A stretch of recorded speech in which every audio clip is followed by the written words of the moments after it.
So a very good day to everyone. I have told you one thing कि वो comparison वाला chart I will give you valuation rules के लिए, trust का exit trust का valuation था as well as your valuation rule. तो sorry for that delay, कल मैं नहीं कर पाई. That is Monday को I will give you that chart. तो वो chart के साथ मेरे लिए समझाना ज्यादा easy हो जाएगा. तो हम उसको कल के लिए shift करते हैं. Along with that charitable trust जो है, चैरिटेबल ट्रस्ट के जितने भी वो मैंने कहा था छोटे छोटे एडजस्टमेंट भी देने हैं, चार्ट भी देना है, तो वो चार्ट भी मेरे से नहीं बन पाया कल, तो वो भी मैं आपको मंडे को पूरा करवा दूंगी अलॉन्ग विद चार्ट, पूरा क्विक रिवीजन. तो हमारा एक रिवीजन वीडियो भी हो जाएगा चैरिटेबल ट्रस्ट के रिस्पेक्ट में, that again we will upload on YouTube. ठीक है, एक और वीडियो है चैरिटेबल ट्रस्ट पे ऑलरेडी ऑन यूट्यूब, जिसपे क्या करके रखा है, ऑलरेडी क्वेश्चन भी सॉल्व किए. ये जितने भी क्वेश्चन तुम्हारी बुक के वो ऑलरेडी उसमें क्या करके रखे, सॉल्व करके रखे, और एक एक ब्रेन टीजर नहीं, ब्रेन टीजर से आगे जो वार्म अप सेक्शन है, all those question has already been solved over there too. ठीक है, तो कभी लगे कि मैम रिवीजन करना है, तो रिवीजन पर्सपेक्टिव से I will share a Excel sheet also, अब भी शेयर करूंगी. In that Excel sheet you will find side में ना लिंक लिख के रखिए, तो तुमको जब भी लगे कि इसको मेरे को रिवाइज करना है तो सारे के सारे ऑलरेडी वहां पे लिंक है. दूसरी चीज, जहां पे अपने को अभी शेड्यूल करना है रिवीजन कि हम करेंगे, तो वहां पे लिख के रखा है live revision will be scheduled. तो एक बार तुम्हारी बैच ओवर हो जाए तो हम रिवीजन का सेशन रात में ही रखेंगे, ताकि किसी का कोई लॉस नहीं हो रहा. तुम दिन भर पढ़ो और रात में एक रिवीजन सेशन अटेंड कर लो, तो that will be beneficial for you too, और वही अपन यूट्यूब पे भी अपलोड कर देंगे लेटर ऑन. कुछ चीजों का टाइम टू टाइम ऑडियो दे सकती हूँ मैं, ये छोटे से टिप्स याद रखना, ये करना. जैसे ही बैच एंड होगी, बैच एंड होने के बाद इस बार एमटीपी सॉल्व करना है, अभी आरटीपी करना है. Sunday Sunday every time you have to solve either MTP, कुछ ना कुछ तो I will be giving you. ठीक है, तो वो चीज तुम्हारी एक एमटीपी आरटीपी भी बिना देखे एग्जाम कंडीशन में सॉल्व करने का मेंटरिंग सेशन तब स्टार्ट करेंगे. ठीक है, चलो अब आज जो टॉपिक करने वाले मैम वो कौन कौन से टॉपिक है, बहुत छोटे छोटे, आई गेस 1.5 आवर में we can cover up that. छोटे छोटे से टॉपिक है, और मैम इनके कोई क्वेश्चन है क्या? टू बी फ्रैंक, तुम पूरी बुक भी देख लोगे ना, इंडिपेंडेंटली इन चीजों के कोई क्वेश्चन नहीं, कहीं पे भी वो मिक्स मैच कर सकते हैं. If I talk about ma'am buyback of shares, if I talk about liquidation, if I talk about amalgamation, if I talk about demerger, independently कहीं क्वेश्चन नहीं है. दैट मीन्स कभी भी किसी में मिक्स करके दे दिया, उस तरह से क्वेश्चन आएंगे. तो यू हैव टू अंडरस्टैंड कि for this we don't have any questions till now, कहीं पे भी नहीं है, पीजीबीपी में भी नहीं मिलेगा, कहीं पे भी नहीं मिलेगा. इसका मतलब is it important? I can say provision अच्छे से लर्न हो जाए, बस उतना बहुत है. कैन आई से कि ये सी कैटेगरी जिसको आजकल अपन बोलते हैं, तो yes it could be said as C category के चैप्टर्स, कि प्रोविजन कंपल्सरी है कि तुम्हारे लिए ढंग से तुम्हें क्या होना चाहिए, लर्न होना चाहिए. तो coming first to the topic of, एक मिनट, मैंने इंटरनेशनल टैक्सेशन की बुक है मेरे पास, एक second. Open amalgamation and demerger वाला.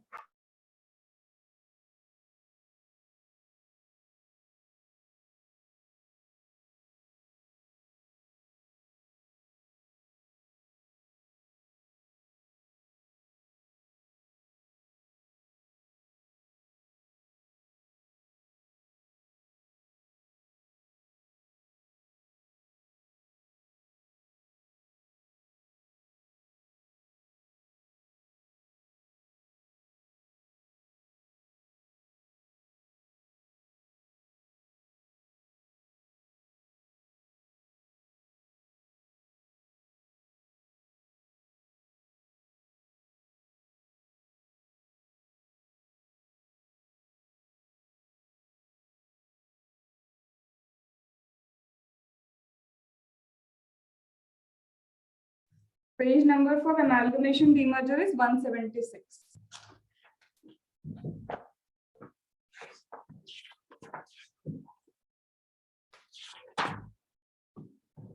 हम टॉपिक में क्या लिखा है? If I talk about amalgamation, what do you mean by amalgamation? When two companies amalgamate, इसका मतलब तो अभी I don't think so.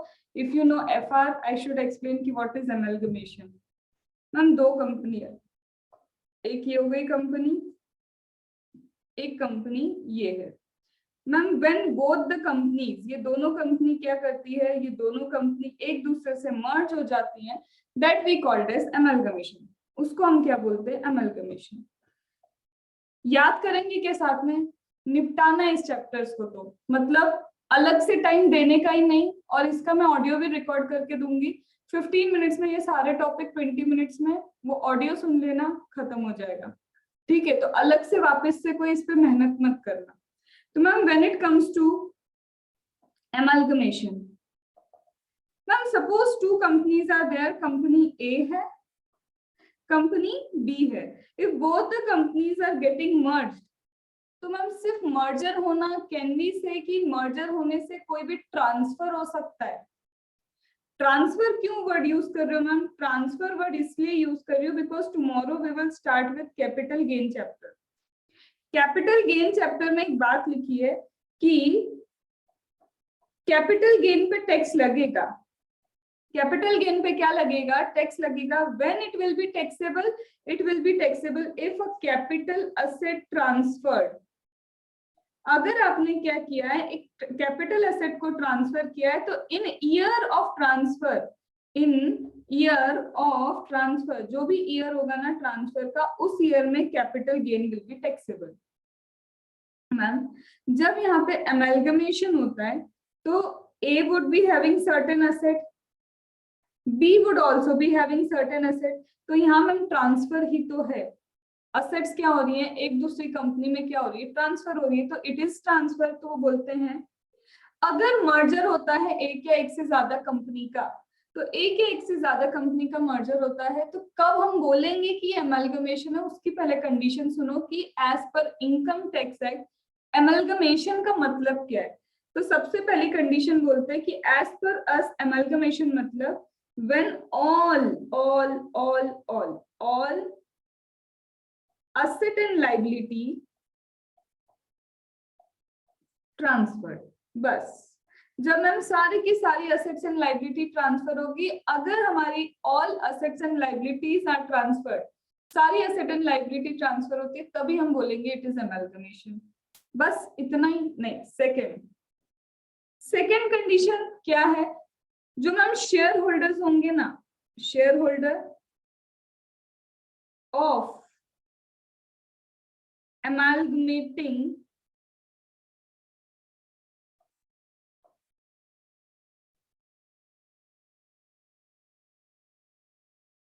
company to be shareholder of amalgamated company।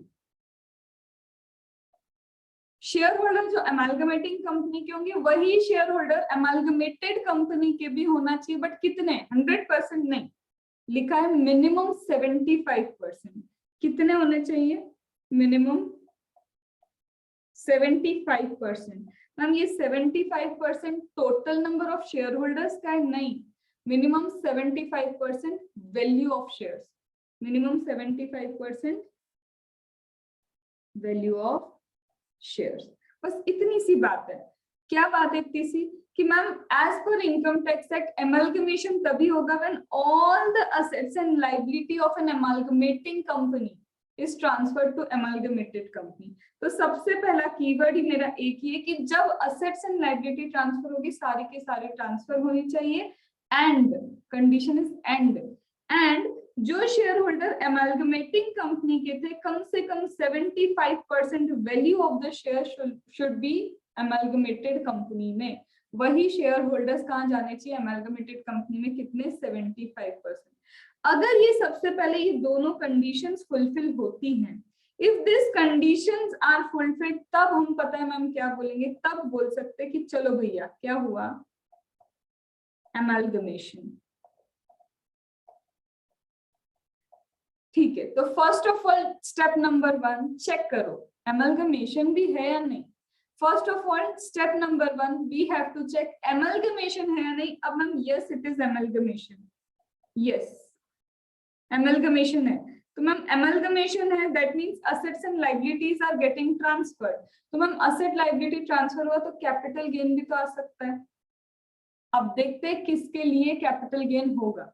तो मैम यहाँ पे 3 पार्टी इन्वॉल्व है। 3 कैसे समझो मैम, शेयर होल्डर्स भी तो हैं, बिकॉज एमलगमेटिंग कंपनी के शेयर होल्डर्स को नाउ एमलगमेटेड कंपनी के शेयर्स भी तो मिलने चाहिए।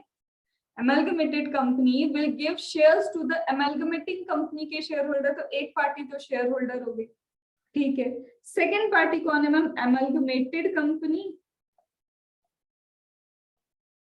और एक पार्टी हो गई मेरी एमलगमेटिंग कंपनी, ठीक है। तो मैम इन केस ऑफ सबसे पहले जाते हैं शेयर होल्डर के पास। शेयर होल्डर से पूछते हैं, share holder have you got the shares, हाँ शेयर्स मिले। किस कंपनी के शेयर्स मिले, ये एमलगमेटेड कंपनी के शेयर मिले। क्या मिला मैम, एमलगमेटेड कंपनी के मुझे क्या मिल गए, शेयर्स मिल गए, ओके। तुमने क्या दिया वापस, ये एमलगमेटिंग कंपनी के शेयर्स थे जो मैंने वापस कर दिए। एक सेकेंड, शेयर्स भी आए शेयर्स भी गए, शेयर आए भी शेयर्स गए भी, can I say it was an exchange, can I say it is exchange of shares. पुराने कंपनी के शेयर दो, नए कंपनी के शेयर ले लो, क्या ये शेयर एक्सचेंज है, yes. And if you remember section number 2 subsection 47 जो कहाँ पे लिखा है, ट्रांसफर की डेफिनेशन कहता है कैपिटल गेन की, आईपीसीसी में लिखा था ट्रांसफर डेफिनेशन। ट्रांसफर मतलब एक्सटिंग्विशमेंट, एक्सचेंज, रिलिंक्विशमेंट, सेल, बार्टर, याद आ रहा है। तो मैम उसमें एक्सचेंज भी लिखा था, तो ma'am exchange is a transfer. But फिर मैम एक और चीज, कैपिटल गेन का ही चैप्टर बोलता है certain thing are not considered as transfer, not considered transfer. और वो जो नॉट कंसिडर्ड एज ट्रांसफर है ना, उसमें क्या पता क्या लिखा है, when a shareholder gives shares of an amalgamating company in order to get the shares of an amalgamated company, that is not a transfer। क्या ये बात समझ में? तो ma'am when it is not a transfer,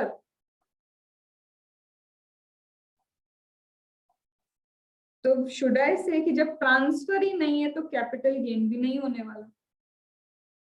capital asset होना चाहिए, transfer होना चाहिए। कैपिटल एसेट ट्रांसफर जिस ईयर में हुई है उस ईयर में you will get the capital gain.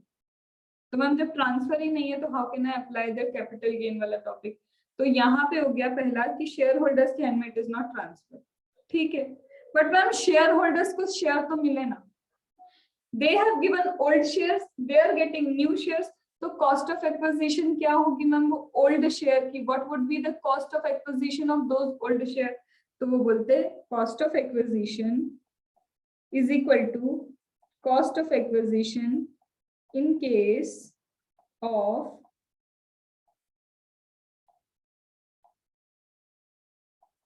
amalgamating company। जो पहली कंपनी का कॉस्ट था वही यहाँ पे मान लो। Ma'am what would be the period of holding, अभी क्योंकि मैम क्यों काउंट कर रहे हो cost of acquisition, why you are counting period of holding, because अभी शेयर होल्डर्स के में ट्रांसफर नहीं है, बट आगे से ये शेयर्स जो एमलगमेटिंग कंपनी के शेयर्स है when he will sell it तब तो होगा ना ये ट्रांसफर। तो आई शुड नो ना कि कॉस्ट ऑफ एक्विजिशन क्या है, पीरियड ऑफ होल्डिंग क्या है। तो ma'am period of holding amalgamated plus amalgamating दोनों का कंसिडर होगा। आया? तो मैम स्टेप बोलोगे क्या, एक बार थोड़ा सा रिवाइज कराओगे क्या, याद ही कर लेते ना, रिवीजन की क्या है। सबसे पहले ma'am we have to check whether it is amalgamation और नॉट। Amalgamation when all the assets and liabilities are transferred. Second, minimum 75% of the value of the shareholder should be the shareholders of amalgamating company। ठीक है, amalgamating company बोल रही हूँ ma'am, amalgamated बोल रही हूँ, ठीक है। दो condition fulfil, this is amalgamation। After that first of all if I check about share holder, भाई तेरे को कैपिटल गेन लग रहा है क्या, पहले तो वो बोलेगा when I have given old shares and I am getting new shares, it is not at all a transfer। When it is not a transfer, no capital gain। Ma'am फिर cost of acquisition आगे के लिए क्या रखेंगे, एमलगमेटिंग company में जो भी cost of acquisition था वो, and period of holding of both the companies. Done, ये हो गया हमारा शेयर होल्डर के रिस्पेक्ट में। अब आते हैं किसके रिस्पेक्ट में ma'am, after doing share holder के रिस्पेक्ट में अब आते हैं अपन अमालगमेटिंग कंपनी। पहले अमालगमेटिंग कंपनी करते हैं। मैम अमालगमेटिंग कंपनी ने क्या किया, एमैल्गमेटिंग कंपनी ने कुछ नहीं किया, कुछ मिला ही क्या उसको, वो तो खुद एमैल्गमेट होने चली गई। एमैल्गमेटिंग कंपनी तो खुद ही एमैल्गमेशन में चली गई है, तो there is no capital gain on transfer of capital asset by amalgamating company. ये तो अपना बोरिया बिस्तरा लेके और एमैल्गमेट होने गई है। तो यहाँ पे बोलते हैं एमैल्गमेटिंग कंपनी के लिए नो कैपिटल गेन, यहाँ पे भी कोई कैपिटल गेन नहीं। ठीक है, तो यहाँ पे भी लिख देती हूँ मैम नो कैपिटल गेन। क्यों? बिकॉज मैम फिर से लिखा है ट्रांसफर की डेफिनेशन के एक्सेप्शन में, that when an amalgamating company gets merged with the amalgamated company, this is not a transfer। ऐसे में अगर कोई भी कैपिटल एसेट ट्रांसफर होती है तो ये ट्रांसफर ही नहीं। फिर कुछ कंडीशन छोटी छोटी दी, वहां पे भी 75% ये जो हमने की ना, all assets and liability to be transferred, 75% shareholders should be same, वही वहां पे भी कंडीशन लिखी इन योर ट्रांसफर की डेफिनेशन। तो मतलब यहाँ पे भी कोई कैपिटल गेन नहीं, नो यहाँ पे भी नहीं। फिर मैम अमालगमेटेड कंपनी पे आ जाए, अब बेसिकली आते हैं हम किस पे, एमैल्गमेटेड कंपनी पे। Ma'am amalgamated company is getting the capital assets because the company is getting amalgamated, now amalgamated company is having the capital asset। तो मैम कि यहाँ पे कोई कैपिटल गेन है? नहीं, अभी नहीं है। बट ये तो काउंट करोगे ना ma'am, what would be the cost of acquisition in case of amalgamated company? जब आया तो उन असेट्स का क्या कॉस्ट ऑफ एक्विजिशन है? मैम जो cost of acquisition amalgamating company का था। मैम पीरियड ऑफ होल्डिंग क्या रहेगा? कभी आगे जाके जब हम इन कैपिटल एसेट्स को सेल करेंगे, तो आगे जाके जब ये कैपिटल एसेट्स को सेल करोगे तो पीरियड ऑफ होल्डिंग एमैल्गमेटिंग प्लस एमैल्गमेटेड दोनों कंपनी का कंसिडर हो जाएगा। ओके मैम एक और पॉइंट, क्या? Suppose my amalgamating company is having PGBP के लॉसेस, या फिर amalgamating company is having unabsorbed depreciation, या तो पीजीबीपी लॉसेस है या फिर क्या है, अनअब्सॉर्ब्ड डेप्रिसिएशन है अमालगमेटिंग कंपनी का। क्या मैम इसको कैरी फॉरवर्ड सेट ऑफ कर सकती है अमालगमेटेड कंपनी? अब तुम ही बताओ, ऐसे आंसर देना बनता है क्या अपने?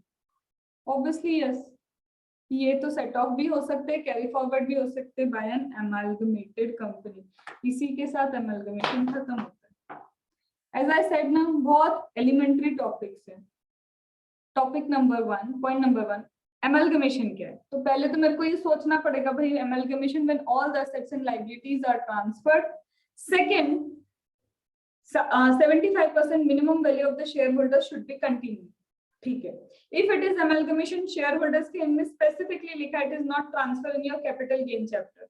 एमैल्गमेटेड कंपनी के लिए भी लिखा, एमैल्गमेटिंग कंपनी के लिए भी लिखा है कि if such things are going on it is not a transfer.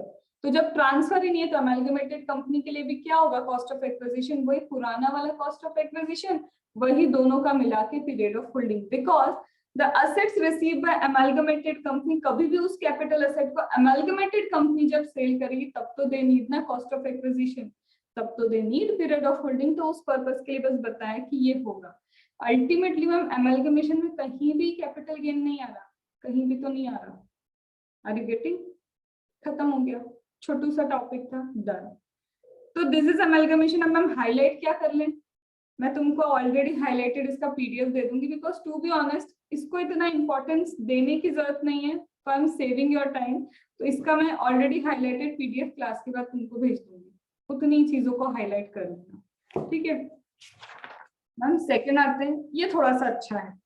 अच्छा का मतलब ये नहीं है कि इंपॉर्टेंट हो गया, बट अच्छा है ऐसा। तो मैम अब डीमर्जर की अकाउंटिंग करते हैं। Accounting that means income tax perspective से। तो कमिंग टू डीमर्जर,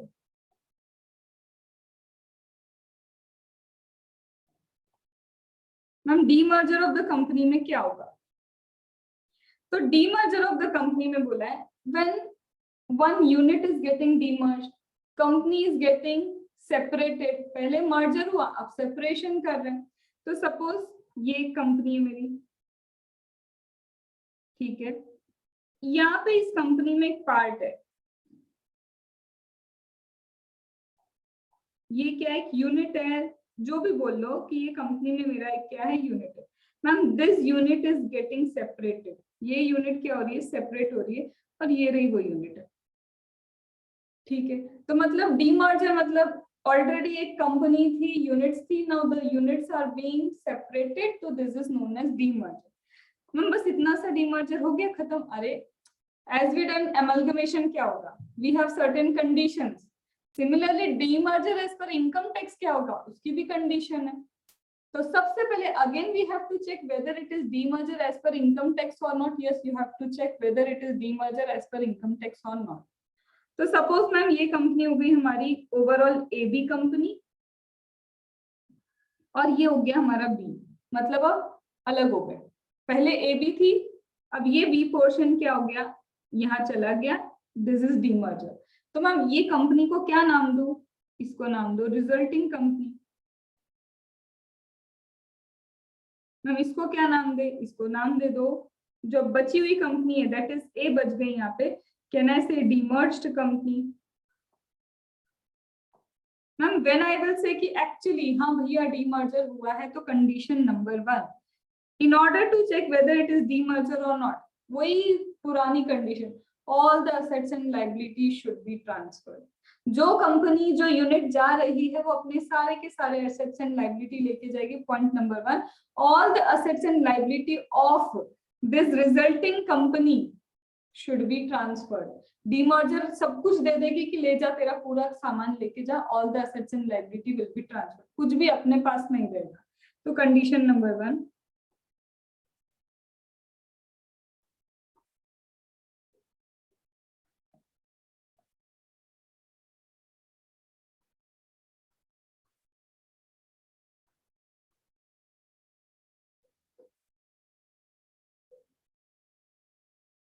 मेरी रिजल्टिंग कंपनी के सारे एसेट्स एंड लायबिलिटी चली गई। और क्या ma'am second, if you transfer asset and liability, condition ये है कि बुक वैल्यू पे ट्रांसफर होनी चाहिए, it should not be revalued, revaluation नहीं चलेगा। तो if you transfer all the assets and liability okay, but transfer should be at book value. तो वही असेट एंड लायबिलिटी रिलेटेड क्या है यहाँ पे, दूसरी चीज ट्रांसफर, यही सारी चीजों का transfer to be at book value. ठीक है, हो गया। तो दो मेरे हाइलाइटेड वर्ड्स क्या है, all, main all assets and liability, दूसरा this is book value. Transfer भी करना है तो भैया बुक वैल्यू पे करो। ठीक है मैम, वो उसमें भी बताया था ना, इतने percentage of the share holders रहने चाहिए, यहाँ पे भी कुछ वैसा है कि सेम वही चीज दी है। क्या दे के रखा है, बोलता है 75% value of the share holders minimum होने चाहिए। तो अभी समझ में आ रहा है, एमलगमेशन और इसकी दो कंडीशन तो सेम ही है। तो यहाँ पे भी वही लिख देती हूँ पहले,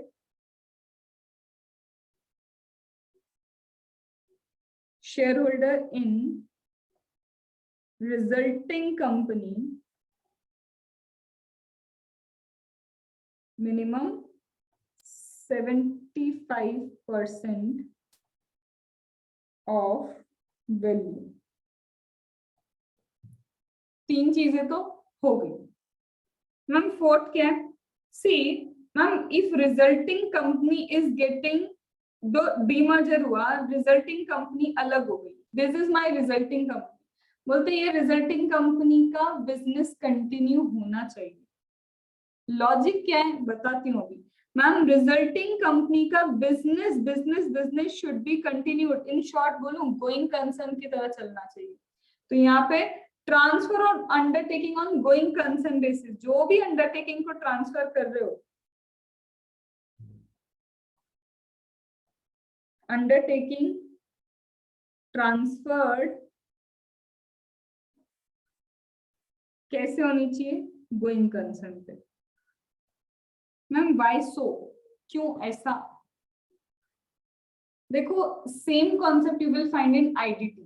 ऐसा कॉन्सेप्ट आईडीटी में भी तुमने शायद पढ़ा होगा कि whenever a business is transferred as a going concern, so that has been exempted under mega exemption। पढ़ा है कि नहीं पढ़ा, सच सच बोलना कि whenever a business is transferred as a going concern, in such a case it is an exemption, but वो exemption की conditions कई कई चैप्टर में जाती है। वहां पे भी लिखा था कि ma'am when a business is transferred as a going concern, if ये सामने वाला पर्सन इज अनरजिस्टर्ड, उसी से लिंक करके मैं समझाने की कोशिश कर रही हूँ।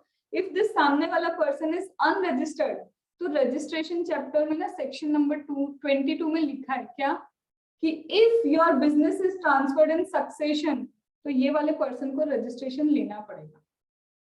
तो बोलना क्या चाह रहे हो, मैंने एक रजिस्टर्ड पर्सन से बिजनेस लिया और इसको ट्रांसफर किया, ये तो मैम अनरजिस्टर्ड है। Section number 22, this person should get registered. तो अब क्या हो गया, ये चला गया पीछे। Now registered person is required to pay the taxes. मतलब अब तुम नहीं दे रहे ना, बिजनेस बंद कर रहे हो, किसी और को ये बिजनेस ट्रांसफर कर रहे हो, उसको बोलो रजिस्ट्रेशन ले ले, आगे से तुम क्या करोगे, टैक्सेस पे करोगे। तो दिस इज नथिंग, रिस्पॉन्सिबिलिटी का ट्रांसफर करवा दिया सेक्शन नंबर 22 में वहां से। अब यहाँ पे आते डीटी में, दिस वाज वन कंपनी, पहले तो तुम अपने हिसाब से टैक्स पे करते थे, सब कुछ करते थे। अब तुम क्या कर रहे हो, अलग हो रहे हो ना, तो कंपल्सरी उसको भी बिजनेस चलाना है। वो बिजनेस चलाएगा तभी हम बोलेंगे कि ये प्रॉपर डीमर्जर है। तो ये भी कंटिन्यू रखना चाहिए इसका बिजनेस। आगे भी कंडीशन से समझाऊंगी क्यों, बट अभी समझ में थोड़ा सा लिंक किया आईडीटी से कि इसका भी क्या होना चाहिए, कंटिन्यूएशन ऑफ बिजनेस चाहिए हमको, गोइंग कंसर्न चाहिए। अब क्यों, अभी हम समझते हैं इसको आगे कि इसमें ऐसा क्या किया है। क्यों मैम, क्योंकि कंपनी को तो वैसे भी लॉसेस है तो भी रिटर्न फाइल करना है, कंपनी को तो एनी हाउ टैक्सेस पे करना है। तो दिस इज ऑल्सो कंपनी, अगर डीमर्जर हुआ भी तो ये भी कंपनी थी, ऐसा यहाँ गोइंग कंसर्न देने की जरूरत ही क्या थी। Are you getting my doubt, कि वैसे भी अगर कंपनी है तो कंपनी का return filing is mandatory, company को anyhow has to pay the taxes, तो what is the logic of writing that going concern over here, समझेंगे।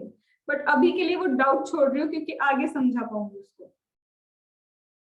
फिर यहाँ पे और क्या बोलता है कि चलो ये हो गया गोइंग कंसर्न वाला पार्ट। फिर फिफ्थ एक और कंडीशन है, कंडीशन अब यहाँ क्या है, shares we will issue but proportionate basis पे हम लोग शेयर इशू करेंगे। मतलब ओवरऑल यहाँ पे पता है, ये जो कंपनी है overall suppose 100 crore asset value थी, कितनी थी मैम, 100 करोड़ असेट वैल्यू।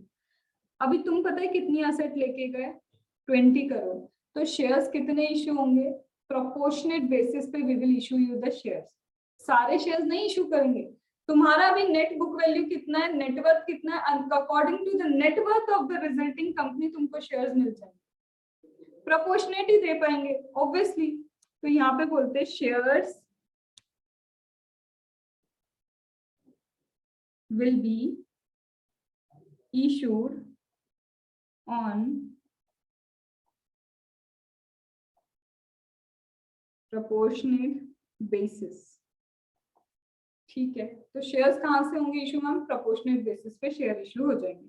बन गई बात। तो मतलब ma'am all the assets and liability to be transferred, it should be transferred at book value, minimum 75% share holder should continue, the continuing resultant company should be a going concern वाला।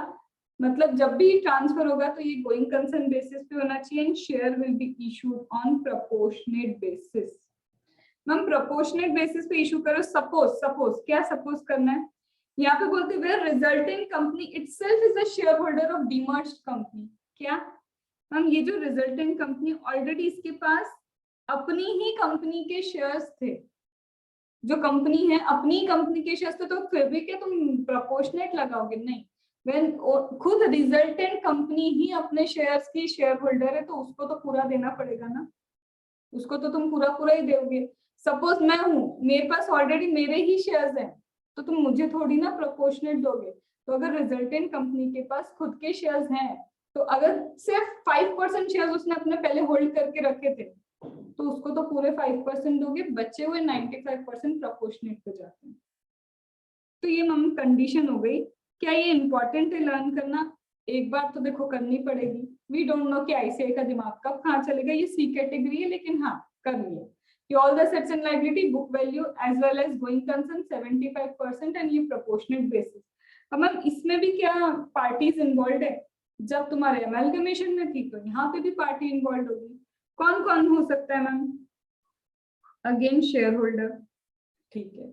और कौन होगा ma'am, resulting company, और एक कौन होगा, demerge company.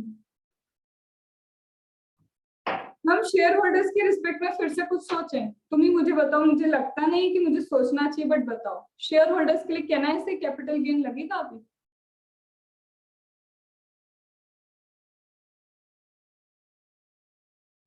Exchange of No, shares. ma'am.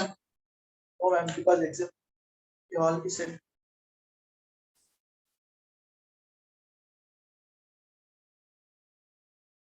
Just a minute.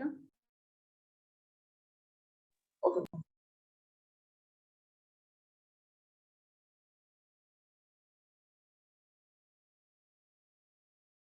हाँ please pardon.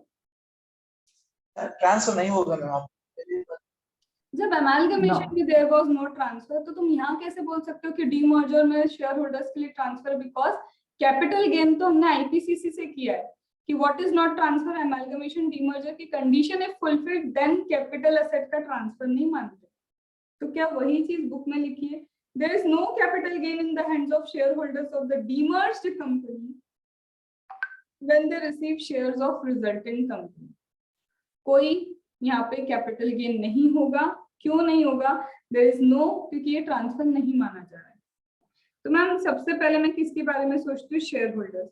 तो मैम शेयर होल्डर्स अगर डीमर्ज्ड कंपनी है, डीमर्ज्ड कंपनी के शेयर्स गए and now you are getting the shares of resulting company,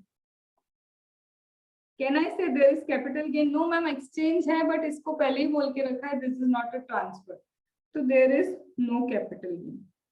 ठीक है, बट मैम अभी नहीं capital gain, we understood, but जब ये शेयर होल्डर्स आगे चल के कभी भी क्या करेंगे? सेल करेंगे अपने शेयर्स को, तब उनको कॉस्ट ऑफ एक्विजिशन तो चाहिए कि भाई तुम बताओ ना अभी कौन से कॉस्ट पे you have acquired the shares. अभी तुमको शेयर्स मिले because you have given demerge company का shares, now you are getting resulting company का शेयर्स, बट वो शेयर्स की कॉस्टिंग तो निकालनी पड़ेगी ना आज, क्योंकि लेटर ऑन जब भी तुम उसको ट्रांसफर करोगे क्या बोलोगे? कितने में खरीदे थे? अब यू कैन नॉट से कि मैम वो cost of the demerged company, क्यों नहीं बोल सकते? क्योंकि प्रोपोर्शनेट बेसिस पे they are issuing you the shares. Are you getting?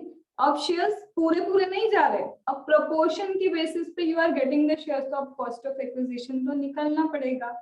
Are you getting the logic? क्यों निकालना पड़ रहा है? सेकेंड, अब मैम कैसे निकाले? मुझे वो फॉर्मूला कोई अब इस बार ना तुम लोग बताओ, मेरे को तो लग रहा है ये फॉर्मूला है हमको लर्न करना चाहिए, पर तुम अगर मुझे बता पाओ कि नहीं मैम ये फॉर्मूला नहीं है, इसका इतना तो उसका कितना, कुछ बता सकते हो? यूनिटरी मेथड बना सकते हो? बताओ, tell me.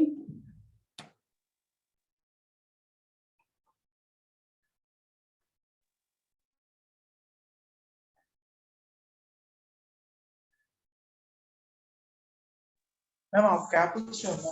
Maximum you tell me ना, क्या लैंग्वेज बोलूं? मैम जब ओवरऑल कंपनी का नेटवर्क इतना था तो cost of acquisition of demerged company was इतना, तो मैम जब हमारे पास इतना नेटवर्क है तो हमारा कॉस्ट ऑफ एक्विजिशन कितना?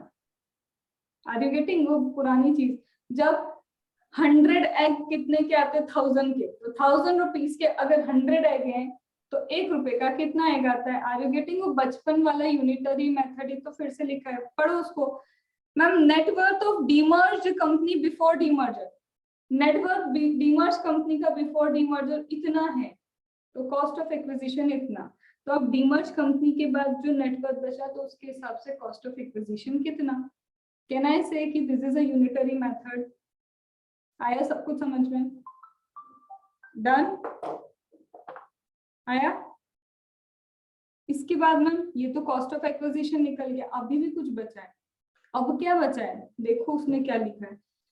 Cost of acquisition of original shares in demerged company. जब तुमने एक्चुअल में डीमर्ज्ड कंपनी के शेयर्स खरीदे थे मैम, वो 1000 रुपीज का पर शेयर था। ये जो भी अपन ने प्रपोर्शन निकाला करा, प्रपोर्शन निकालने के बाद मुझे क्या मिला कि अभी रिजल्टिंग कंपनी का शेयर प्राइस इतना है, पहले 1000 में खरीदा था, अभी सपोज करो ma'am it is coming to be 800, तो बाकी का बचा तुम्हारा क्या है? कॉस्ट ऑफ डीमर्ज्ड कंपनी का शेयर। समझना पड़ेगा, ऐसे नहीं आएगा। इसी ये एक ट्रिकी पॉइंट है। ट्रिकी है भी या नहीं तुम थोड़ा सा समझाओ मुझे। मैम क्या लिखा है? हमको क्या बोला है कि मैम ये शेयर होल्डर के हिसाब से सोचो आप तो बस। मैम ये कौन है मेरा, ये रहा मेरा शेयर होल्डर। इसने क्या दिया, शेयर्स दे दिए। कौन सी कंपनी के शेयर्स दिए, डीमर्ज्ड कंपनी, गए। ठीक है, कभी तो मैम इसने इसको भी खरीदा होगा, कुछ तो कॉस्ट ऑफ एक्विजिशन होगा डीमर्ज्ड कंपनी के शेयर्स का, बिल्कुल होगा। मैम इसको भी क्या मिल गया, शेयर्स मिल गए। कौन से शेयर्स मिले, रिजल्टिंग कंपनी के। तो मैम रिजल्टिंग कंपनी के जो आज शेयर्स मिले, इनका भी तो कुछ कॉस्ट ऑफ एक्विजिशन होगा, बिल्कुल होगा। But ma'am because we don't know the cost of acquisition of resulting company, हमको पता ही नहीं cost of acquisition resulting company का कितना है, नहीं पता, बिल्कुल नहीं पता। तो इसको तो मैम पहले कैलकुलेट करना पड़ेगा। बट अगर मैम हम ऐसा करें कि cost of acquisition of original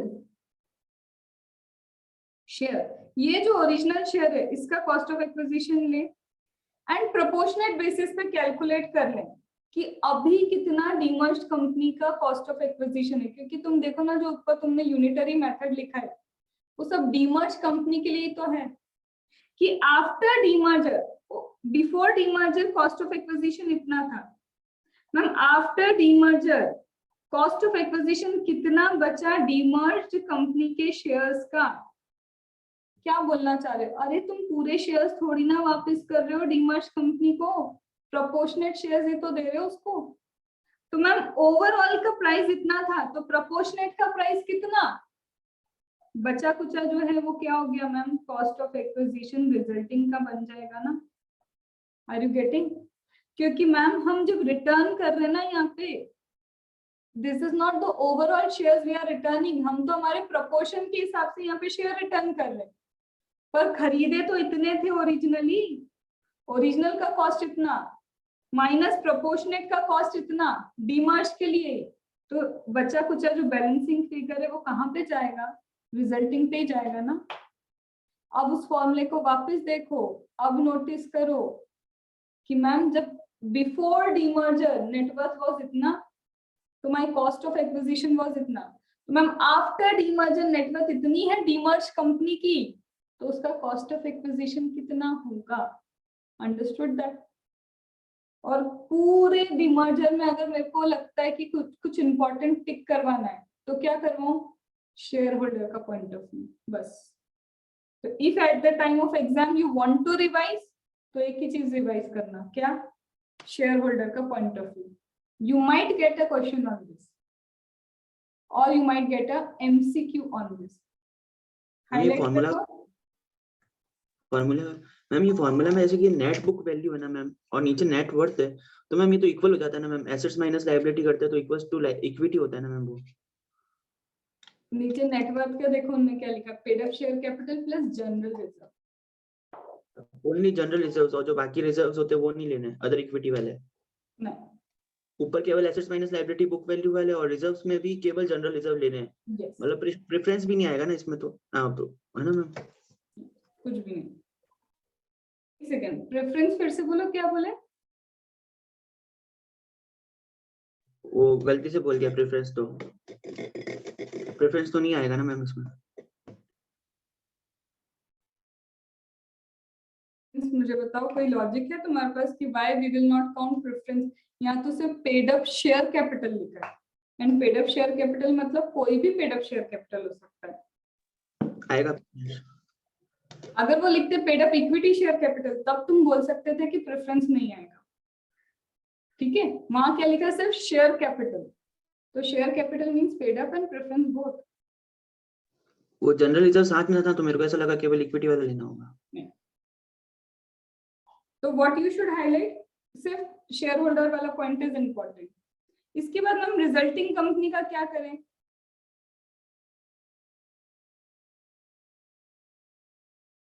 cost of asset received in demerger equals to cost to demerged company. कोई मेरे को इसका लॉजिक समझाएगा, क्या बोलना चाह रही है? Sachin, Kartik, video should be on.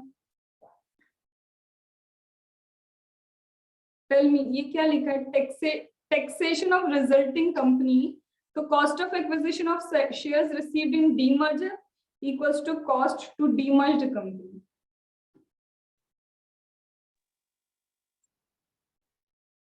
Ma'am ये इनडायरेक्टली बोल रहा है डीमर्ज का कास्ट ही ये रिजल्टिंग का कास्ट है। तो थोड़ा सा एक्सप्लेन करो ना, एलैबोरेट करो, कोई क्या बोल रहा है वो? वो रिजल्टिंग कंपनी से फॉर्म हो, जो ओल्ड कंपनी आके डीमर्ज कंपनी, जो भी demerge company at time of acquiring of assets जो भी खर्चा हुआ कॉस्ट हुआ है वही बोल। अरे सिंपल सी बात बोल रहा है मैम। रिजल्टिंग कंपनी के लिए कॉस्ट क्या होगी? रिजल्टिंग कंपनी को जो मिला वो तो वही मिला ना जब उसने डीमर्ज नहीं हुई थी कंपनी तब खरीदा था। तो व्हाट वाज द कॉस्ट हुआ डीमर्ज्ड कंपनी, वही कॉस्ट उसके लिए आज भी है ना। कॉस्ट चेंज थोड़ी ना होगी। सपोज मैंने किसी से अलग होने से पहले कोई चीज खरीदी थी तो जो डीमर्ज के टाइम मेरी कॉस्ट थी वही तो कॉस्ट ऑफ एक्विजिशन अभी भी रहेगी ना। That is not going to change. Understood ma'am? Last क्या है? डीमर्ज्ड कंपनी के केस में, अरे डीमर्ज बोला ना, if it is demerge company से तो और असेट्स जा रही है तो कहाँ का capital gain? No capital gain. And again PGBP loss you have unabsorbed depreciation. क्या मैम डीमर्ज्ड कंपनी में अगर कुछ था तो वो रिजल्टेंट कंपनी पीजीबीपी लॉस या फिर ये तुम्हारा अनएब्सॉर्ब्ड डेप्रिसिएशन कंटिन्यू कर सकते set off carry forward? Obviously yes. तो दिस कंप्लीट डीमर्जर का कॉन्सेप्ट ऑल्सो इजी है और सिर्फ फोकस करना है शेयर होल्डर पे। ठीक है, ज्यादा फोकस किस पे करना है? शेयर होल्डर पे। मैम एफआर में हम पढ़ते हैं कि ना जो भी ये शेयर्स मिलते हैं वो तो केवल शेयर होल्डर को मिलते हैं, तो कंपनी पे तो वैसे भी टैक्सेशन नहीं लगेगा ना मैम, सब कुछ मिलना तो उसको ही है ना, शेयर होल्डर को। बट इनकम टैक्स में स्पेसिफिकली बताया ना कि ये हमारे लिए ट्रांसफर नहीं, because you are transferring the capital asset. And definition कहता है जब भी प्रीवियस ईयर में capital asset has been transferred तो you have to pay capital gain. तो उसको एक्सक्लूजन्स में ये सब बताना पड़ा कि ये नहीं है। आई कैन से जो चीज सप्लाई में आ जाती है फिर मेगा एग्जम्पशन आता है, ये वही तो चल रहा है। नेगेटिव लिस्ट भी बताते फिर साथ में। ठीक है, अब इतना टफ टॉपिक जो करवाने वाली हूँ ना, तुमने इससे टफ टॉपिक ना शायद तुम्हारी 6-7 क्लास में भी नहीं देखा होगा। ठीक है, तो इतना टफ टॉपिक करेंगे हम, that is bonus tripping as well as your dividend bond washing transaction. क्या मैम इसके कोई क्वेश्चन? एक क्वेश्चन है बस, इसका एक लौता क्वेश्चन है, इसके अलावा इसके भी कोई क्वेश्चन नहीं। तो मैम ये क्या है इस टॉपिक को, इसको डायरेक्टली अगर हम बुक से करें तो वो और ज्यादा अच्छा हो जाएगा, but for your sake of your कि मैम उड़ा नहीं रही है, नहीं तो कल को बाहर जाके बोले ये टॉपिक तो उड़ा दिया था, तो कोई बहुत मुश्किल से क्वालिटी वर्क दे दे कि मैंने ना संभाला है खुद को। ठीक है, चलो ma'am what is bonus tripping transaction? ये बोनस ट्रिपिंग क्या है? इंपॉर्टेंट छोटे छोटे इसके ना वर्डिंग्स है, the wordings you should focus. Okay Kartik, that is okay, you can keep the video of. Section number 94 subsection 8 क्या बोलता है ma'am? Section number 94 subsection 8 is about bonus tripping. इसका कहने का मतलब ये है कि suppose this is a person, बस एक बार सुनना ध्यान से, छोटा सा पॉइंटर है वो इंपॉर्टेंट है इसका, कि मैम सपोज क्या है, ये एक पर्सन है। ठीक है भाई, पर्सन क्या कर रहा है? बाइज और एक्वायर्स एनी यूनिट और सिक्योरिटी।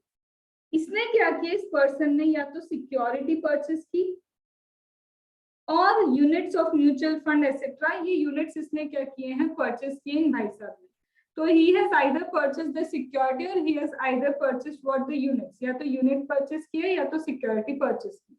कब? Any time within 3 months prior to record date. अब ये रिकॉर्ड डेट क्या है? वो बोलते हैं कि कभी भी 3 months prior to record date. अब ये 3 months क्या मैम? ये जो यूनिट्स खरीदे या जो सिक्योरिटी खरीदी ना, इसके ऊपर जो डिविडेंड मिलने वाला है उसके, या फिर सिक्योरिटी है तो जो इंटरेस्ट मिलने वाला है उसकी एक डेट होती है। The date is already defined कि on this date you will get the interest, on this date you will get the dividend. तो ये जो रिकॉर्ड डेट है इसको हम बोलते हैं, इस डेट को क्या बोलते हैं मैम? इस डेट को बोलते हैं रिकॉर्ड डेट। अब इसको पता है एक चीज समझ में क्या? समझो कि मैं हूं, मैंने कहा यार जस्ट 3 months पहले मैंने खरीदा, क्या खरीदा? कुछ सिक्योरिटी एंड यूनिट खरीदी। क्यों खरीदी?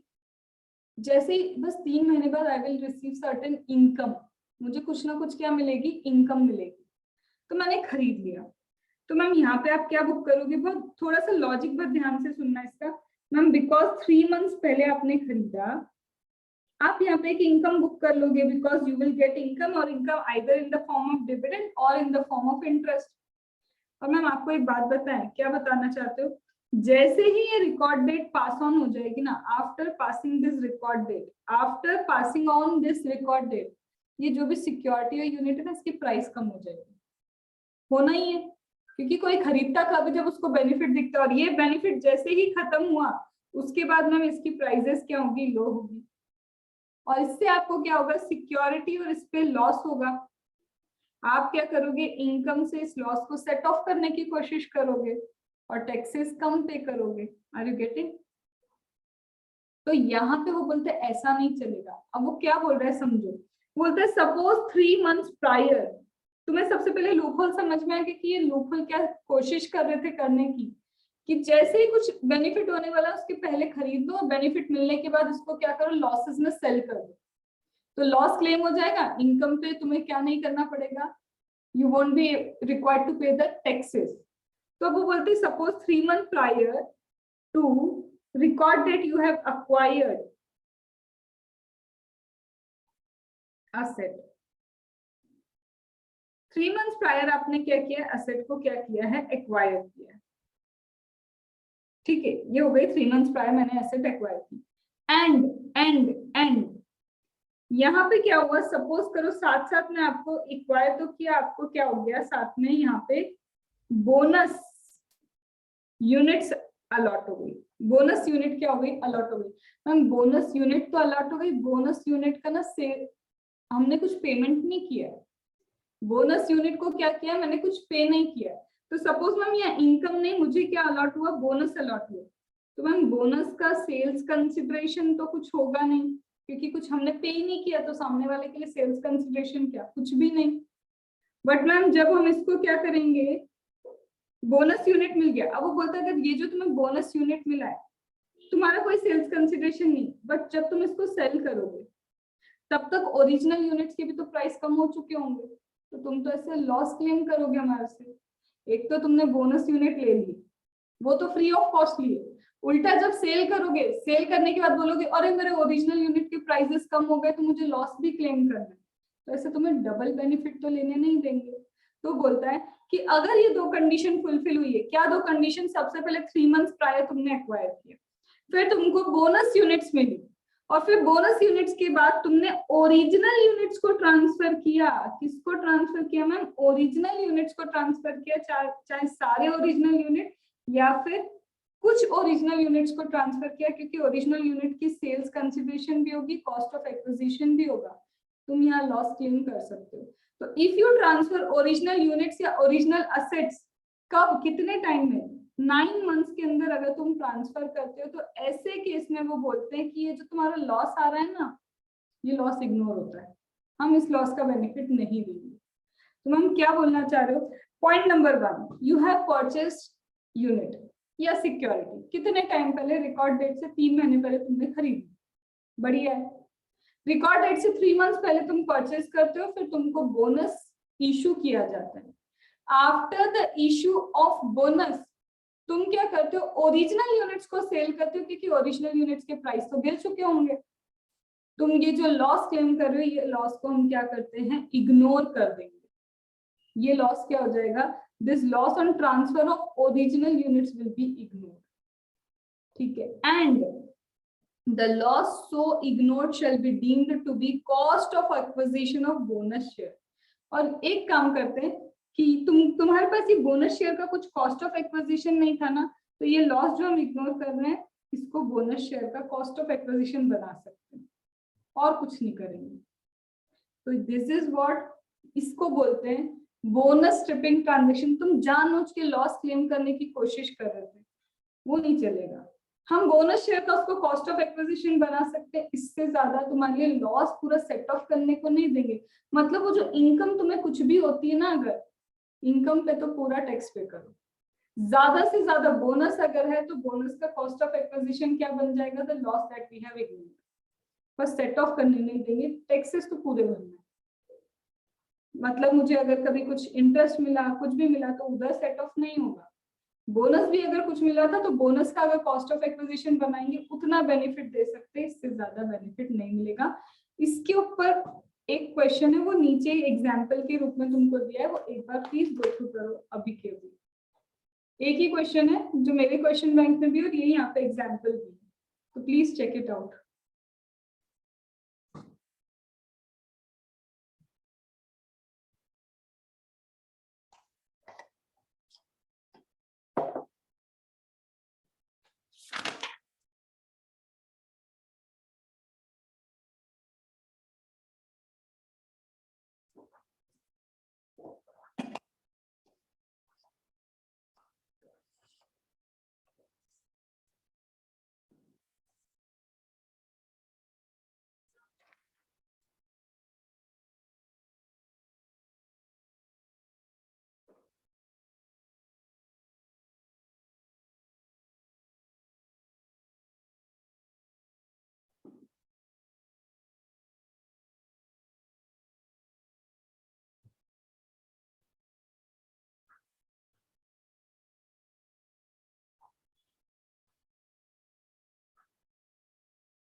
You have to explain me example number 3.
Please explain example 3 and example 4.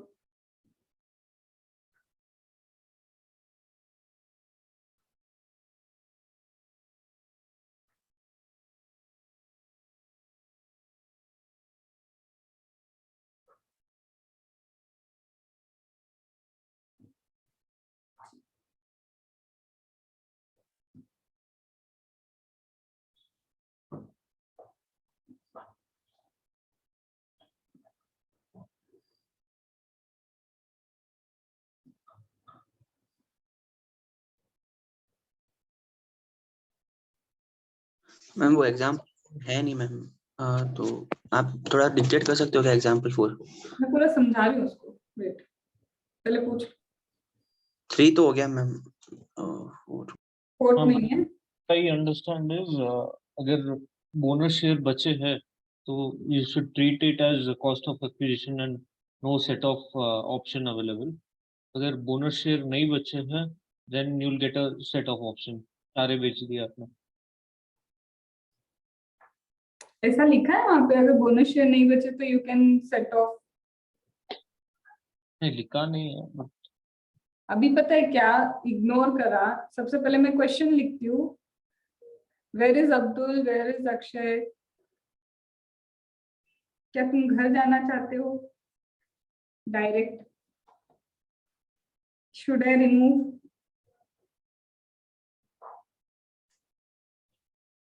Abdul 1 minute के बाद I will remove you as well as Akshay.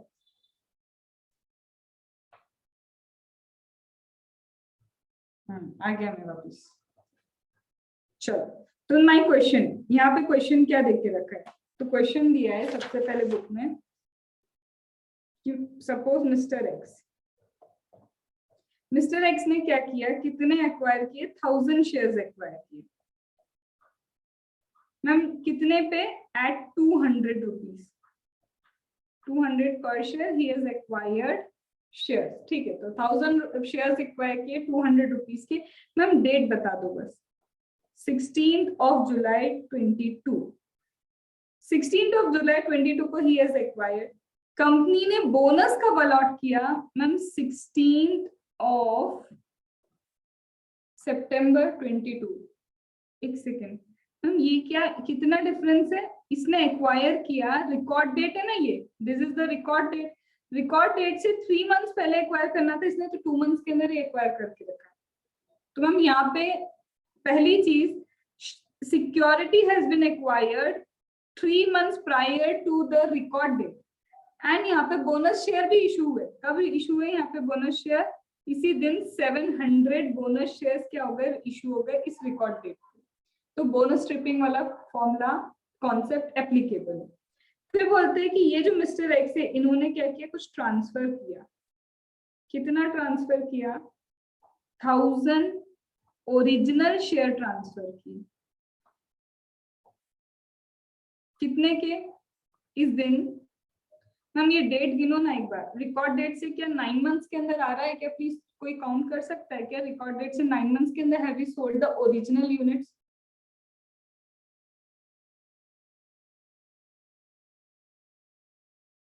बोलो. Yes ma'am. Yes, yes ma'am. Ma'am. Yes, ma'am.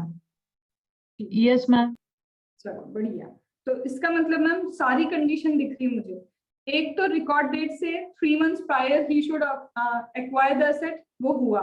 उसके बाद he got the bonus share 700 bonus share.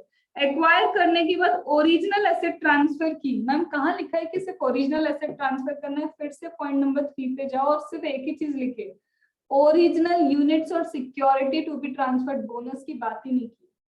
If you want to transfer तो transfer सिर्फ original होगी, तब ये तुम्हारा 94 सबसेक्शन 8 एप्लीकेबल होगा. तो ये था अभी क्या हमारा कीवर्ड, कि if you want to transfer, original transfer करना. मैम क्यों? क्योंकि ओरिजिनल है सेल्स कंसिडरेशन, तुमने पे किया है सामने वाले के लिए, सेल्स कंसिडरेशन ओरिजिनल का है. तो लॉस कैसे क्लेम करोगे? जब ओरिजिनल वाले बेचोगे तभी तो ओरिजिनल का प्राइसेस अब कम हुआ होगा. मैम जब हमने ओरिजिनल खरीदे थे ना, देखो 200 के खरीदे, आज जब ओरिजिनल ट्रांसफर हुआ 120 का हुआ, यही तो तुम बेनिफिट ले रहे हो. लॉसेस ये हो गया 80 रुपीज का लॉस ऑन 1000 शेयर्स. हो गया 80,000 का लॉस. तुमको नहीं चलेगा, वही लॉस तो इग्नोर करने की बात की है. Are you getting that? They are telling कि हम वो लॉस इग्नोर करेंगे. क्यों करोगे? क्योंकि ये जो 80,000 है, क्या तुमने सिर्फ ओरिजिनल यूनिट ट्रांसफर की? Yes, I have transfer original unit with in 9 month.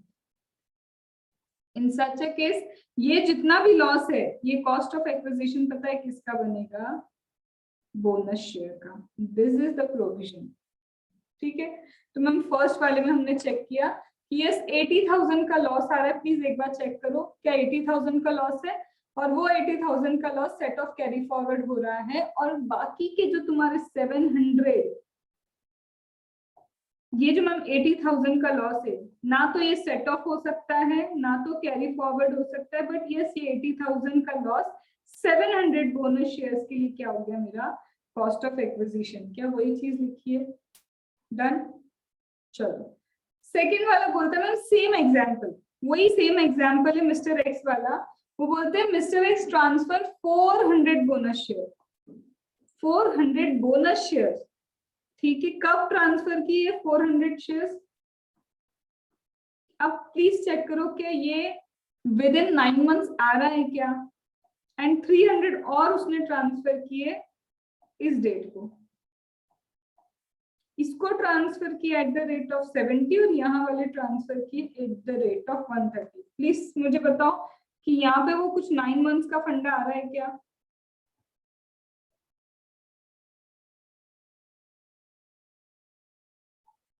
नहीं मैम। मैम 400 शेयर्स में तो आ रहा है, 300 में नहीं आ रहा, लेकिन मैम ये बोनस शेयर है, हमें बोनस शेयर का यहाँ पे आपने क्लियरली बार बार बोला था ना ट्रांसफर करना ही है तो ओरिजिनल करना, तब ये प्रोविजन अप्लाई करेंगे। अब आप ट्रांसफर तो कर रहे हो इस डेट को, क्या ये 9 मंथ्स के अंदर ट्रांसफर हुआ? हुआ मैम, मगर ओरिजिनल नहीं है। Yes ma'am. मैम चाहे आप Yes, 9 ma'am. मंथ्स के अंदर ट्रांसफर करो बोनस या 9 मंथ्स के बाद ट्रांसफर करो, 9 मंथ्स के अंदर ट्रांसफर कर रहे हो या 9 मंथ्स के बाद ट्रांसफर कर रहे हो, मेरे पॉइंट को थोड़ा सोचने की कोशिश करना। क्या यहाँ पे मैम सेट ऑफ अलाउ करोगे? बोलो, लॉस अगर कुछ हुआ तो would you allow set off, would you allow carry forward? क्यों? Yes ma'am. You are transferring bonus, original पे नहीं हुआ, आप तो बोनस पे डीलिंग कर रहे हो। तो बोनस पे डीलिंग कर रहे हो तो मैम कितने में सेल किया आपने बोनस शेयर? हमने मैम पहला वाला सेल किया 470 रुपीज का, that is my sales price. Ma'am what would be the cost of acquisition now? Ma'am cost of acquisition, because यही वाला कंटिन्यूइंग एग्जांपल 1, एग्जांपल 1 में हमने देखा था ma'am 80,000 is the cost for 700 shares, तो मेरे 400 की कॉस्टिंग कितनी होगी? 400 की मेरी कॉस्टिंग कितनी होगी? तो कितनी निकल के आई यहाँ पे 45714। अब मैम ये जो लॉसेस आए, कितना लॉस आया ये? यस मैम, ये set of and carry forward कर सकते हैं क्योंकि रोका बोनस के लॉस को नहीं है, हमने रोका है ओरिजिनल शेयर ट्रांसफर करोगे with in that time frame, उस पे जो लॉस आता है वो कॉस्ट ऑफ एक्विजिशन बनेगा तुम्हारे बोनस शेयर का। Understood that? और अब मैम बोनस शेयर सेल करते वक्त कोई लॉस आ गया तो वो सेट ऑफ कैरी फॉरवर्ड होता है, उसमें मना नहीं किया हमने। Are you getting that? Ma'am अब ये 300 पे आ जाए क्या? बहुत ध्यान से, 300 लिखा है कब? 15,723, 15,723 को ट्रांसफर किया, कितना? एक मिनट रुक जाओ, क्या? After 9 months. आफ्टर 9 मंथ्स, पर कितना होगा?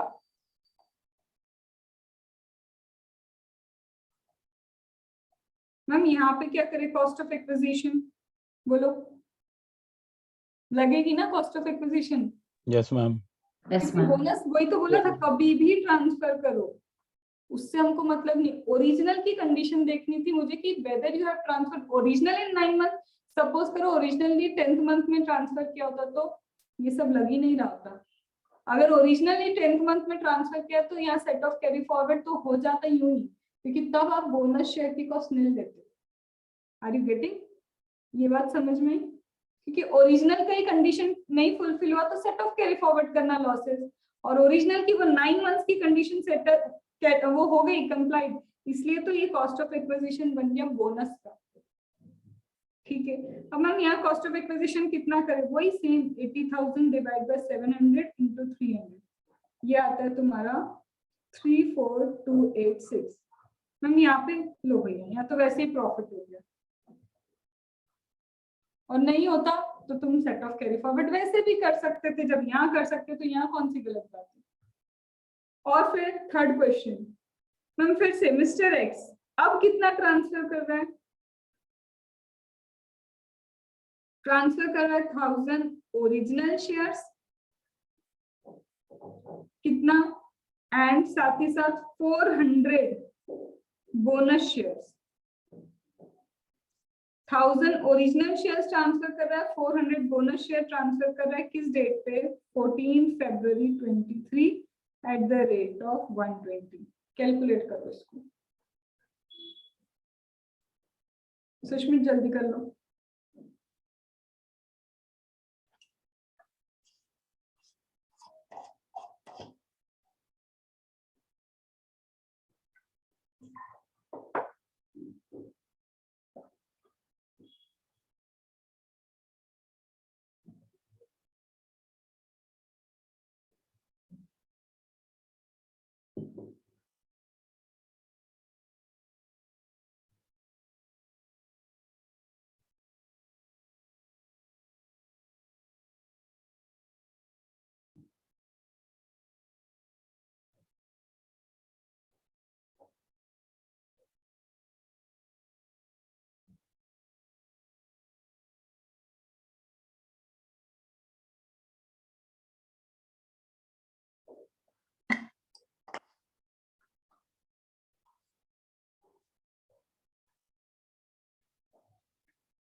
बताओ लॉजिक अब इसका।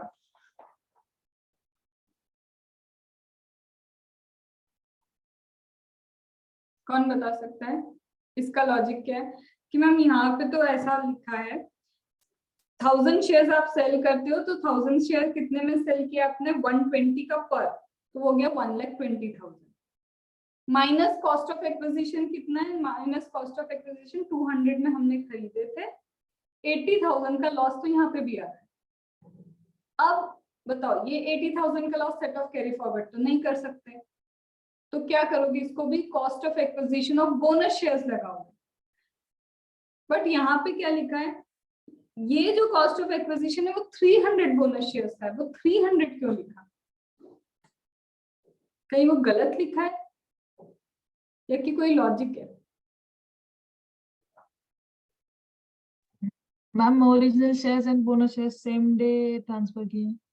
हाँ बट ट्रांसफर तो तुमने 400 बोनस शेयर्स किए ना, तो यहाँ ऐसा क्या लिखा? 80,000 is cost of acquisition for only 300 bonus shares, वो क्यों लिखा है? In provision, it is told that this loss will be cost of acquisition of leftover bonus shares. अच्छा ऐसा लिखा है कुछ? वापिस आते हैं प्रोविजन पे, फिर से आओ प्रोविजन।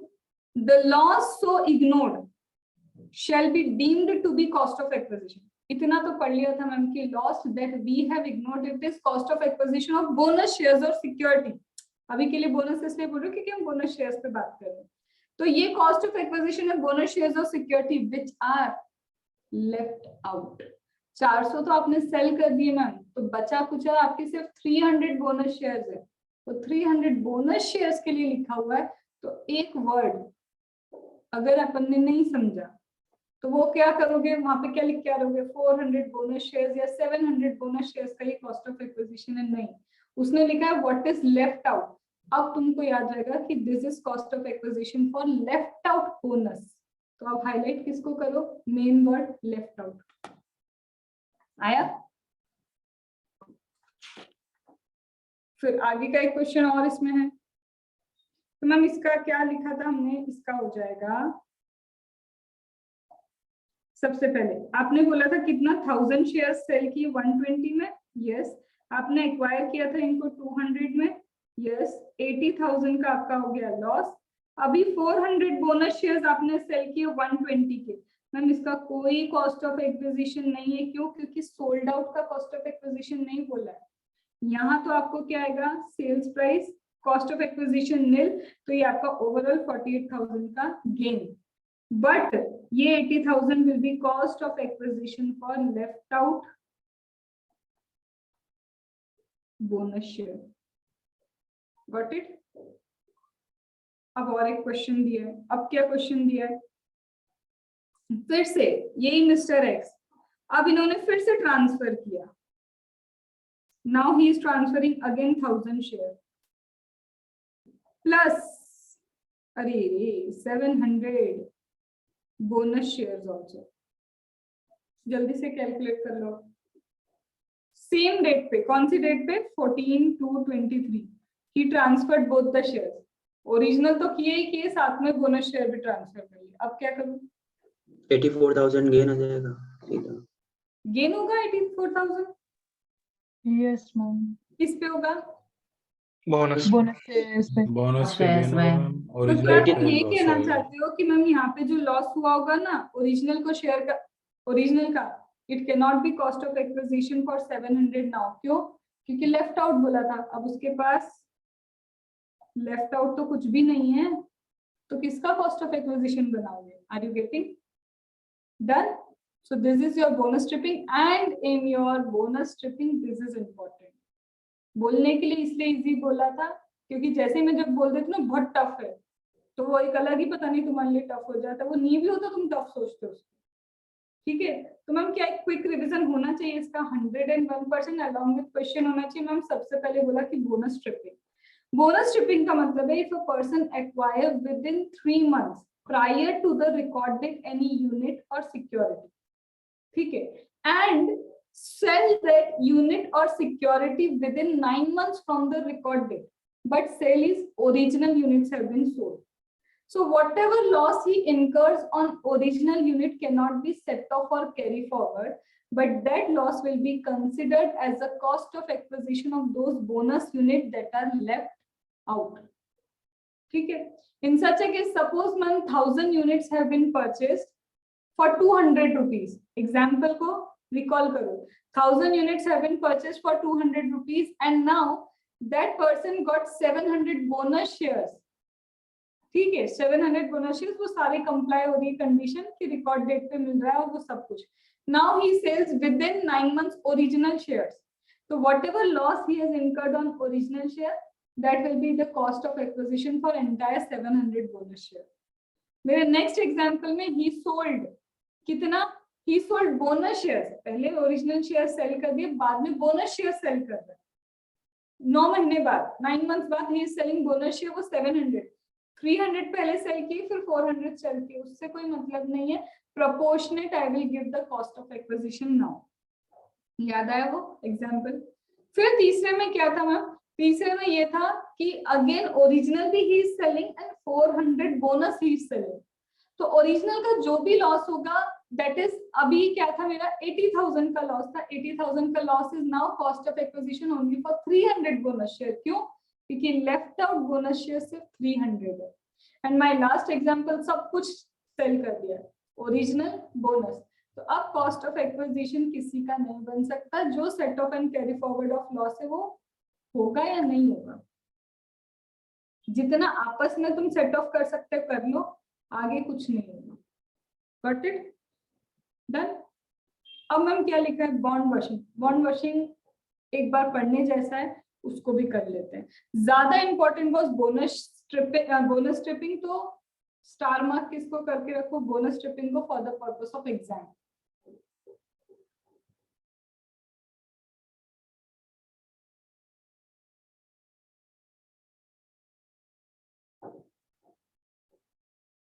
चलो, अब मैम क्या दे के रखा है इसमें? Bond washing transaction.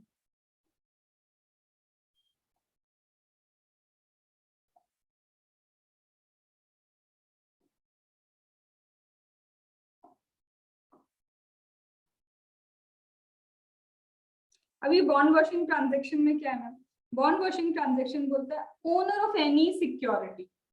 क्या बोला ma'am? Owner of any security. फिर से बोलो, owner of any security.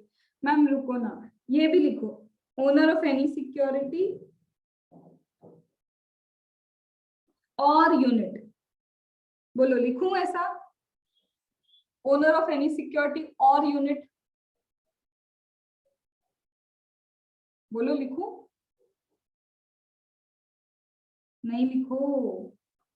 This bond washing is only in respect of security, not in respect of unit. तो इसका मतलब तुम्हें भी क्या करना है? बुक में लिखो यूनिट और क्रॉस करो.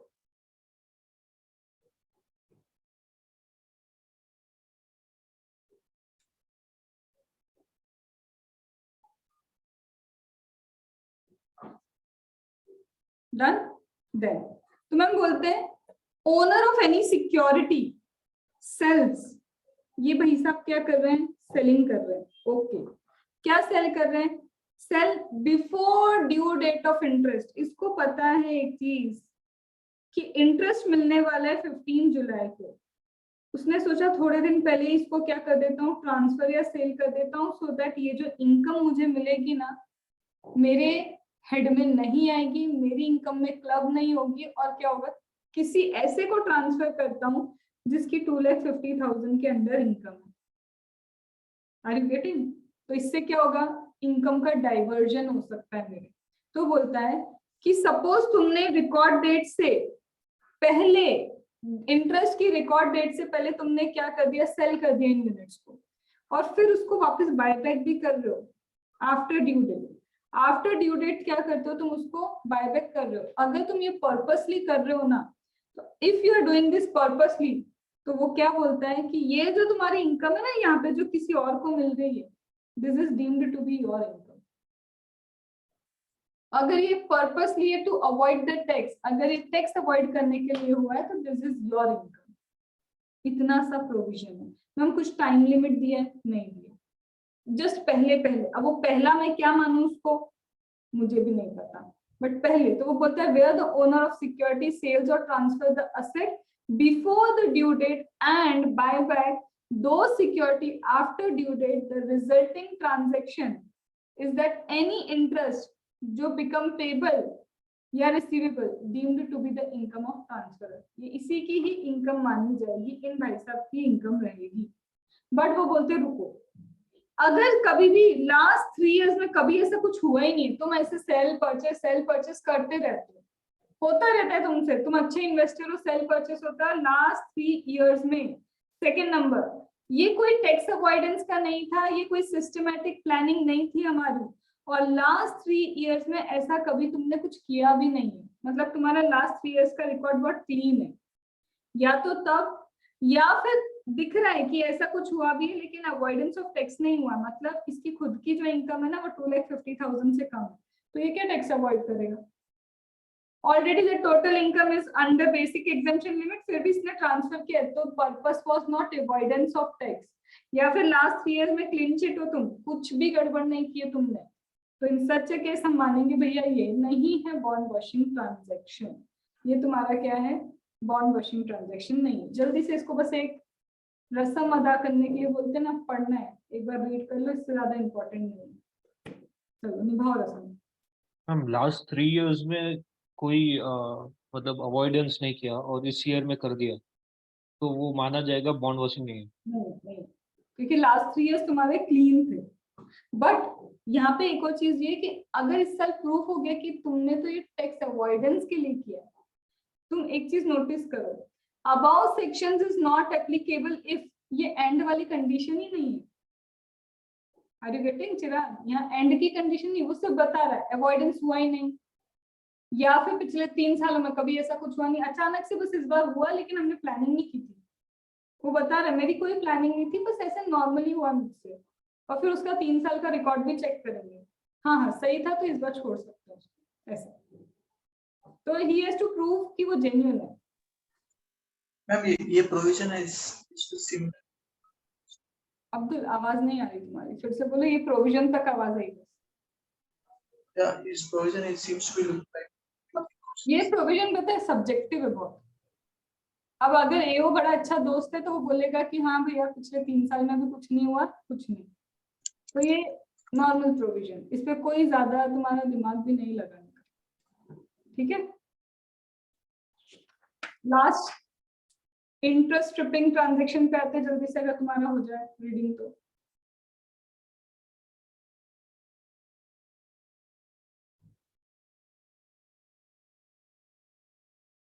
एक बार रीड कर लो, इंटरेस्ट स्ट्रिपिंग भी साथ में पढ़ लेंगे फिर।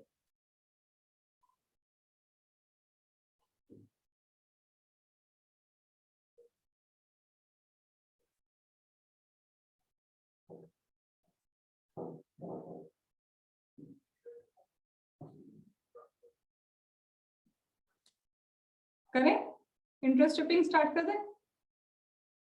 चलो, अब हम बोलते हैं इफ एनी पर्सन बाइज और एक्वायर्स सिक्योरिटी और यूनिट, अरे यार फिर क्या दे दिया, सिक्योरिटी एंड यूनिट, तो सिर्फ हम बॉन्ड वॉशिंग ट्रांजैक्शन अकेला सिक्योरिटी के रिस्पेक्ट में है, यूनिट को अगर आपने ऐसे परचेस किया तो कोई दिक्कत नहीं। It is in only respect to interest है सिक्योरिटी यूनिट, पहले वाला हमारा बोनस स्ट्रिपिंग सिक्योरिटी यूनिट दोनों पे था। तो सिंपल सी बात बोलते हैं कि अगर कोई भी पर्सन परचेस करता है 3 months prior to required date security और यूनिट, एंड उसे 3 months के अंदर सिक्योरिटी को सेल कर देता है एंड यूनिट्स को 9 months के अंदर सेल करता है। अब सिर्फ टाइम लिमिट दोनों की अलग है, सिक्योरिटी को 3 months में सेल करना है, यूनिट को 9 months के अंदर उसको क्या करना है, सेल करना है। अगर उसने ऐसा किया है तो इंटरेस्ट और इनकम एग्जेम्प्ट हो जाएगी टैक्स से, तुमको जो भी इंटरेस्ट मिला, जो इनकम मिली, हम उसको एग्जेम्प्ट करेंगे, पर कितना, जितना तुमको लॉस हुआ है। मतलब मैम मैंने यहाँ पे सिक्योरिटी खरीदी 100 रुपीज की, रिकॉर्ड डेट से पहले परचेस की, रिकॉर्ड डेट के बाद हम सेल कर रहे हैं। अब सेल कर रहे हैं मतलब कितनी, सपोज करो मैम अब प्राइस हो गया 70, तो मैम 70 में सेल कर रहे हैं 100 की चीज को, मैम 30 का लॉस है। बोलता है ये जो तुम्हारे को इंटरेस्ट रिसीव हुआ, सपोज यहाँ पे 50 रुपीज का इंटरेस्ट रिसीव हुआ, तो बोलते इस 50 में से 30 को क्या कर देंगे, एग्जाम कर देंगे, 20 पे टैक्स पे कर देंगे। इतना सा है कि इंटरेस्ट स्ट्रिपिंग हुआ है, तो बोलता है कि इंटरेस्ट इनकम एग्जेम्प्ट हो जाएगी, इंटरेस्ट इनकम एग्जेम्प्ट हो जाएगी, then the loss arising from transfer of security shall be ignored to the extent income already exempted.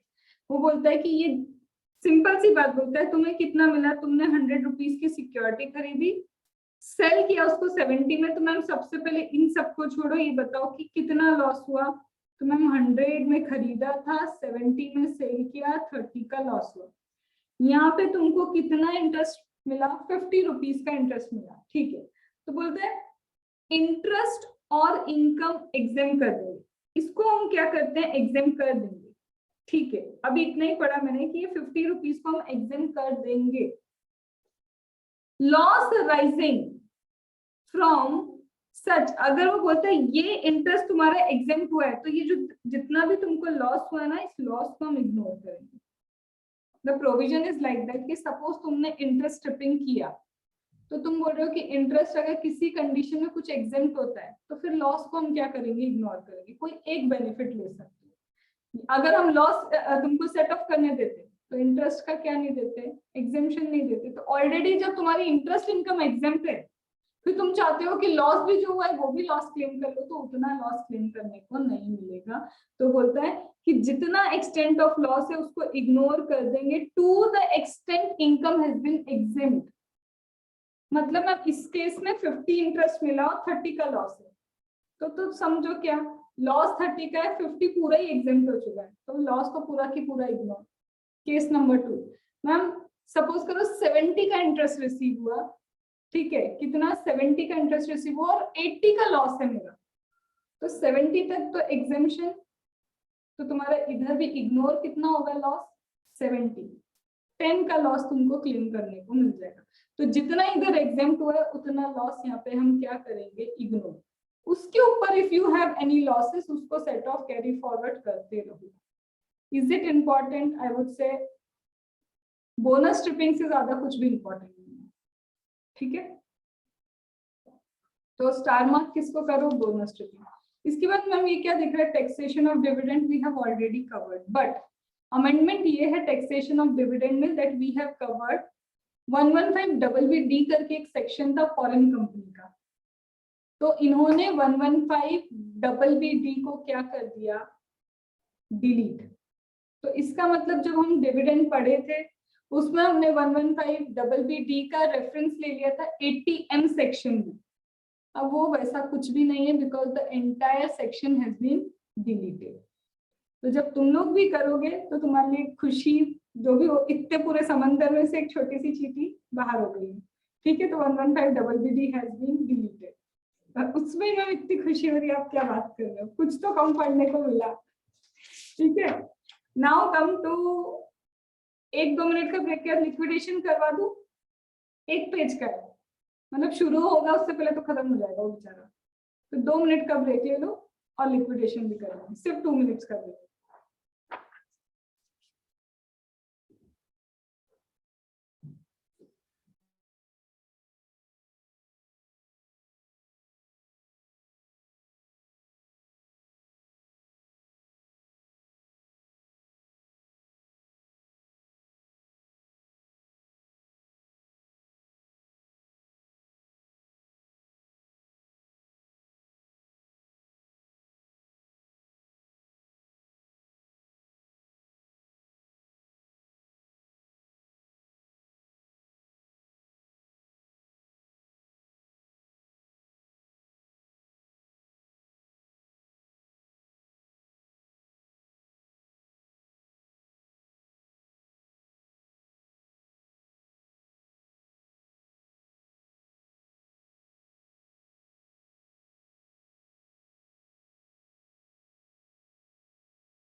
Sushmit, we will talk about this.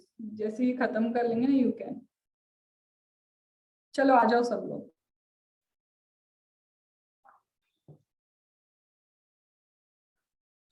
आ जाओ. हो गया 2 मिनट. और अब जो हम पढ़ने जा रहे हैं, आँख कान सब खोल लो. इतना टफ है कि मैं क्या ही बताऊं. मैं शुरू होते से इसको खत्म कर दूंगी. ठीक है. ये क्या किया, ब्रेक में लिख लिया इसका क्रक्स. जो क्रक्स था वो पूरा लिख लिया. तो तुम्हारे लिए जो 10 मिनट में होने वाला था वो हार्डली कितने मिनट्स में हो जाएगा, 2-3 मिनट्स में खत्म हो जाएगा. चलो, तुम हम क्या बोलना चाहते हो? Taxation in case of liquidation. Liquidation ma'am रुको. Dividend we have done 222C. जिन्होंने नहीं भी किया डिविडेंड, तो लेट मी टेल यू कि कुछ चीजें ये लोग डीम डिविडेंड मान लेते हैं. पहले ऐसा था कि dividend is taxable in the hands of company. पहले क्या था, डिविडेंड डिस्ट्रीब्यूशन टैक्स लगता था, इफ यू रिमेम्बर. अब ma'am dividend is taxable in the hands of share holder. बस ये लॉजिक तुम समझो, बस अभी के लिए यही लॉजिक कि ma'am dividend is taxable in the hands of share holder. तो मैम कंपनी शेयर होल्डर को कुछ भी देगी कैश, तो आप बोलोगे कि डिविडेंड है. तो इन्होंने एक चीज बोली, नहीं. 222C बोलता है कि लिक्विडेशन जब कंपनी का हो रहा है, जब कंपनी बंद हो रही है, उस वक्त भी if you distribute asset to the share holder up to the accumulated amount of capital you have, accumulated amount of profit you have. तुम्हारे पास कुछ प्रॉफिट इकट्ठा होगा, ये प्रॉफिट ही तो तुम डिस्ट्रीब्यूट करते हो ना एज अ डिविडेंड. प्रॉफिट ही तो हम डिविडेंड की तरह डिस्ट्रीब्यूट करते हैं. तो बोलते हैं during liquidation you have distributed asset up to the level of accumulated profit. हम मानते हैं कि वो डीम्ड डिविडेंड है. हम क्या बोल रहे हैं, दिस इज डीम्ड डिविडेंड. तो 222C बोलता है लिक्विडेशन के time if you distribute anything to the share holder up to the accumulated profit, whether that profit capitalized or that profit has not been capitalized, ये तो हो गया deemed dividend. तो मतलब कंपनी के हैंड में अगर बात करें तो it is deemed dividend. Yes, company tax पे करेगी. कैसी बात कर रहे हो मैम, कंपनी टैक्स नहीं पे करेगी because dividend is taxable in the hands of share holder. तो कंपनी के लिए तो कुछ नहीं होगा. और दूसरी चीज बताए ना, कहाँ पे लिखा है कि ये ट्रांसफर भी नहीं है. कैपिटल गेन चैप्टर जब हम पढ़ेंगे तो वहां आपको बताएंगे कि यहाँ लिखा है when company distribute on liquidation assets to the share holder it is not transfer. और जो चीज ट्रांसफर नहीं है तो मैम यहाँ पे कंपनी को कैपिटल गेन भी नहीं लगेगा. तो ma'am for company it is not transfer because capital asset is distributed, but capital gain कहता है कि इट इज नॉट ट्रांसफर. तो कंपनी के हैंड्स में क्या मैम, बस एक चीज की डीम्ड डिविडेंड है and it is not a transfer. खत्म. अब मैम शेयर होल्डर की बात करो. शेयर होल्डर को लिक्विडेशन के टाइम, लिक्विडेशन हो रहा है ना कंपनी का, द कंपनी इज लिक्विडेटेड. तो लिक्विडेशन के time ma'am share holder is getting money. Share holder को असेट भी डिस्ट्रीब्यूट कर सकते हैं. तो अभी के लिए मानते हैं मनी भी दिया, असेट भी दी, दोनों चीज we are giving to the shareholders. एक भी हो सकता है, दोनों भी हो सकते हैं, सिर्फ असेट भी हो सकती है. But if you take asset तो असेट की मैम फेयर मार्केट वैल्यू लेना. और फेयर मार्केट वैल्यू किस दिन की, डेट ऑफ डिस्ट्रीब्यूशन.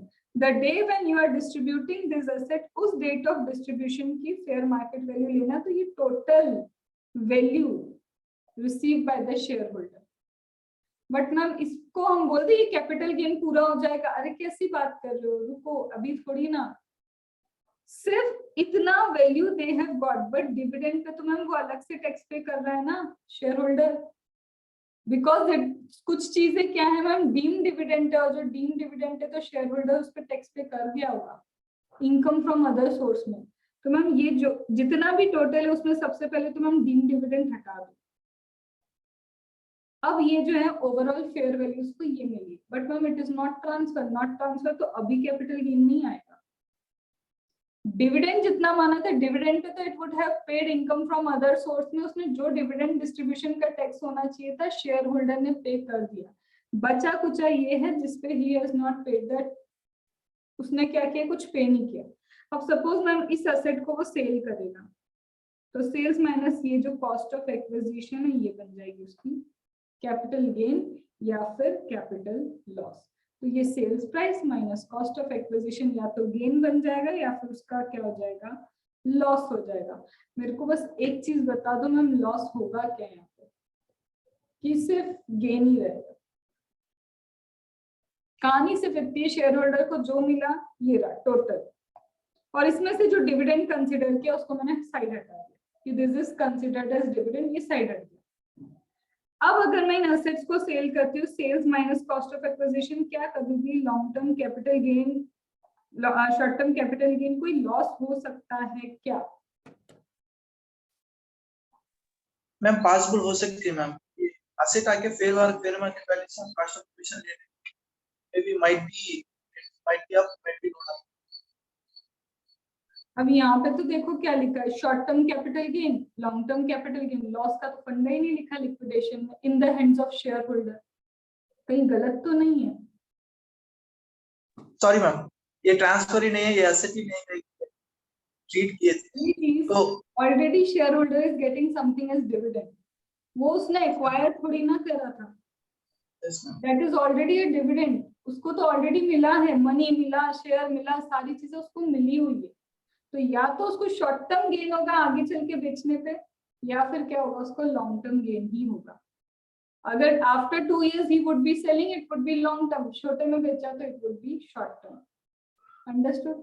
अब इसका एक छोटा सा लिंकेज है कैपिटल गेन के साथ लेंगे, वो बहुत ही मामूली सा है, उसको बहुत ऐसा कुछ नहीं है, बट ये तुम्हारा क्या था, लिक्विडेशन। तो 222C कहता है कि अगर कोई भी एसेट एक कंपनी डिस्ट्रीब्यूट करती है at the time of liquidation, it is considered as deemed dividend up to the amount of accumulated profit that has been distributed. Company के हैंड में इट इज नॉट ट्रांसफर, तो जब company के hand में transfer नहीं तो share holder के hand में कौन सा transfer? When shareholder is receiving, तो money received, asset received, तो money and asset का overall total value निकाला, माइनस जितना डिविडेंड कंसीडर हुआ था वो माइनस किया, तो अल्टीमेटली ये शेयर होल्डर्स के हैंड में है। ठीक है, ये हो गया शेयर होल्डर के हैंड में कैपिटल एसेट का वैल्यू, जो डीम डिविडेंड गया वो तो गया, ये कैपिटल एसेट की वैल्यू। तो when he would be selling, sales minus cost of acquisition, either short term long term capital gain. Ma'am किस दिन का फेयर मार्केट वैल्यू देखेंगे? तो फेयर मार्केट वैल्यू तुम किस दिन का देखोगे? Fair market value on the date of distribution. अब मैं फिर एक चीज पूछना चाहती हूँ तुमसे, क्या लॉस होगा? तुम्हारी प्रॉब्लम पता है क्या है? जो है समझ, अगर तुमको कुछ नहीं आएगा या फिर कुछ लगा ना तो तुम इजीली मान जाओगे। मुझे फिर पूछना है कि क्या यहाँ पे लॉस होगा। टॉपिक भले ही छोटा था पर तुम्हारा आंसर गलत है, लॉस होगा। अब मुझे बताओ कैसे होगा। इसलिए बिना सोचे समझे बस हाँ में हाँ मिलाना नहीं चाहिए जब तक दिमाग को कोई चीज समझ नहीं आ जाए। लास्ट वाली लाइन पढ़ो सबसे पहले, उसी में जाओ वापस लिक्विडेशन वाले पे। लास्ट लाइन कुछ लिख के रखी उन्होंने, वो लाइन पढ़ो।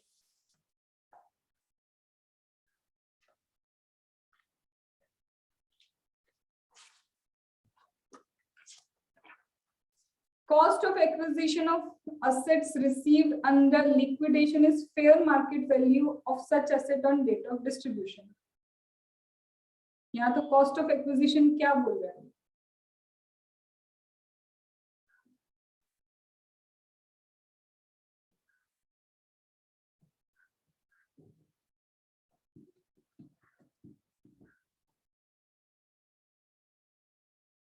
अब मैं उसको सही तरीके से बताऊं, लिखना चाहते क्या? पहले उन्होंने कॉस्ट ऑफ एक्विजिशन कैलकुलेट किया है फॉर द शेयर होल्डर। भाई शेयर होल्डर को अगर कुछ मिला, सुनना मेरी बात, शेयर होल्डर को अगर कुछ मिला है तो वो जिस जिस चीज पे टैक्स पे करेगा तो वही तो उसकी कॉस्ट ऑफ एक्विजिशन होगी, वही उसकी क्या होती है, कॉस्ट ऑफ एक्विजिशन। वो बोल रहे cost of acquisition of asset under liquidation is fair value on the date of distribution. मेरे को बस छोटी सी एक चीज चाहिए, यहाँ पे लॉस होगा या नहीं होगा वो तुम सोच के बताओ। 5 मिनट लेने 5 मिनट ले लो, या तो लॉस होगा या तो लॉस नहीं होगा।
बता दूं?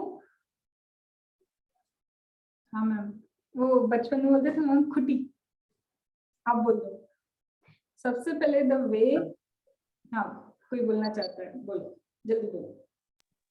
मैं सॉरी फॉर मैं ये बोलना चाहता हूँ बोलो ना, क्या बोलना चाहते हो पहले? शेयर मीन ना, यस मैम, हम आके डिविडेंड करके माने इस kind of dividend, is it right? या अब्दुल, मैं बता दूं 1 मिनट, क्योंकि इसको बहुत ज्यादा टाइम भी नहीं देना है अननेसेसरी। देखो सारी चीजें समझ में मैम 222C अब जो बता रही वो एग्जैक्ट एक्यूरेट सही है, ठीक है? तो अब अपने माइंड को खोल के रखो मैम। 222C समझ में आया, it is deemed dividend. Deemed dividend taxable in the hands of share holders.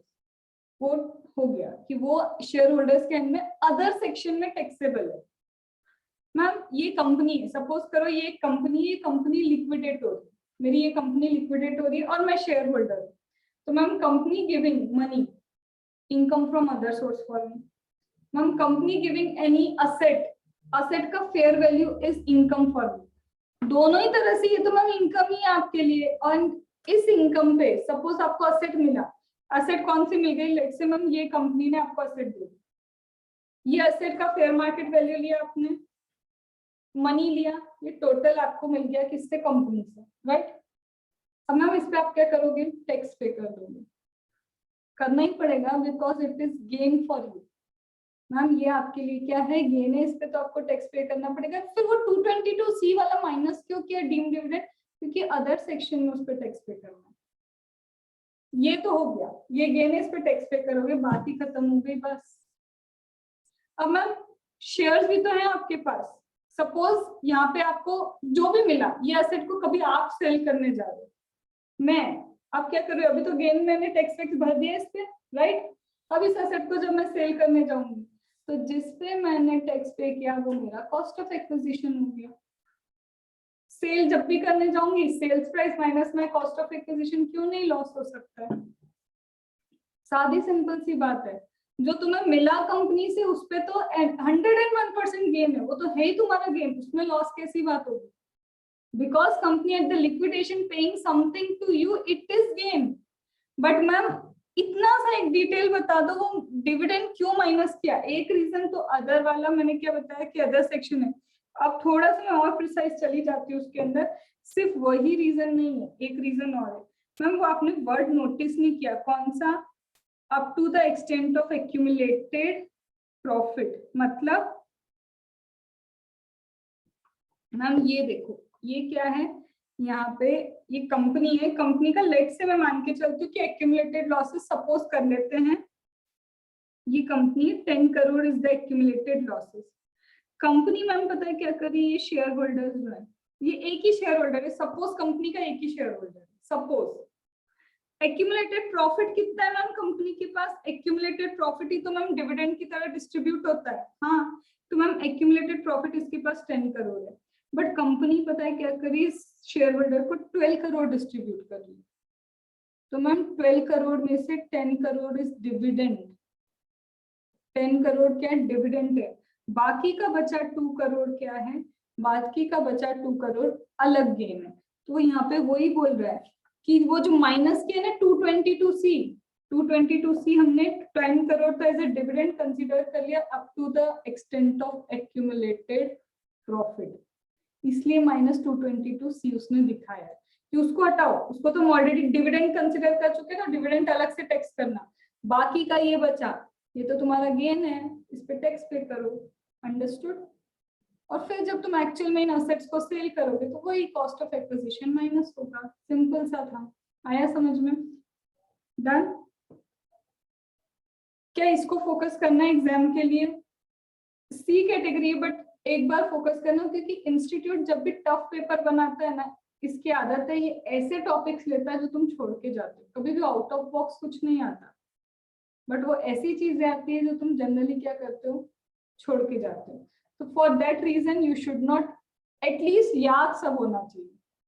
Question practice मत करो किसी भी सी कैटेगरी के टॉपिक की, वेदर इट इज दिस या फिर कुछ भी हो, लेकिन प्रोविजन हर एक सब्जेक्ट में सी कैटेगरी के याद होने चाहिए, weather it is your FR, weather it is SFM, कुछ भी हो, ठीक है। पूछो सुष्मित। मैम अभी वो यश चांडक सर का जो आपने कहा था ऑडिट के लिए, उनका स्टार्टिंग होने वाला है, कोई 1000 रुपीज के अंदर मेंटरशिप और वो पूरा, तो मैम उसके लिए एनरोल करना चाहिए क्या मैम? देखो मैं वीडियो ऑडिट में दिक्कत क्या होती है, ऑडिट में कीवर्ड्स पकड़े जाते हैं। अगर आपको कीवर्ड्स लिख रहे हो ना, मैं तुम्हें बताती हूँ कि मेरा जब अटेम्प्ट हुआ था ना ऑडिट में, मैं कुछ पढ़ के नहीं गई थी, मैंने सिर्फ लॉ प्रिपेयर किया था ड्यू टू रीजंस कि मैं नहीं कर पा रही थी, तो सिर्फ लॉ प्रिपेयर किया था मैंने कि कुछ नहीं होगा तो लॉ तो हो ही जाएगा, अपना प्रिपेयर हो जाएगा, एग्जामिशन भी नहीं सोचा, कुछ नहीं। और कुछ मतलब बोल रहे ना 0% ऑडिट आता था मेरे को, 0, बुक भी कभी नहीं खोली थी, बट इतना पता था कि ऑडिट में ऐसे कौन से नाम याद रहते थे मुझे, ये है वो है, ये मैं लिख के आई थी। बड़ी बात तो नहीं बोलूंगी, बट वो वाला 23 मार्क्स आए थे मुझे ऑडिट में, जब मुझे कुछ नहीं आता, 0। तो वो क्यों? क्योंकि ऑब्वियसली एमसीक्यू, मुझे पता है लॉ के ऑडिट कमेटी बस कुछ कुछ एमसीक्यू वो आ गए, उसके बाद थ्योरेटिकल जो लिख के आए 23 उधर हो गए, तो उसका मतलब पता है क्या है? मेरे को एक ही चीज समझ में आती है, आई वांट कीवर्ड। अब तुम लोग लिखते हो एंगेजमेंट पार्टनर, कहीं पे भी तुम एंगेजमेंट पार्टनर वर्ड यूज करोगे, पर पहले ये तो देख लो कि एंगेजमेंट पार्टनर में सीए इंक्लूड है नहीं है, क्या है, कुछ छोटी छोटी डेफिनेशन हम ध्यान नहीं देते और रैंडमली लिख रहे हैं बस। बट रैंडम लिखने वाला, वो चेक करने वाला अगर ढंग का है तो वो रैंडमली चेक नहीं कर रहा है, they have the highlighted keywords. जब कॉपी चेक होती है, क्योंकि हमारे उधर भी आती है ये सजेस्टेड, तो सजेस्टेड में ऑलरेडी हाईलाइटेड और सारी चीजें होती है कि ये पॉइंटर्स देखो, और किसी की कॉपी मंगवाते हैं ना खुद की, देखना वहां लिखा होता है स्टेप 1, स्टेप 2, स्टेप 3, स्टेप 4, उनके पास रहता है ये सारी स्टेप है ना, तो बस तुमको मार्क्स मिल जाएंगे।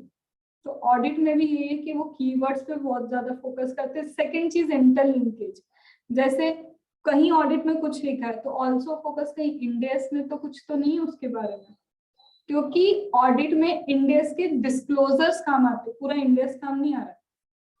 वो जितने भी डिस्क्लोजर हम तुम्हारे एफआर में इग्नोर करते ना कि डिस्क्लोजर आर नॉट मैंडेटरी, मत याद करो, बहुत काम आते तुम्हारे ऑडिट के अंदर।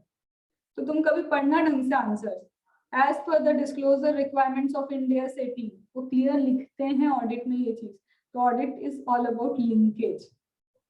तो जहां जहां लग रहा है ना, उसके लिए हम याद कैसे रहेगा लिंकेज?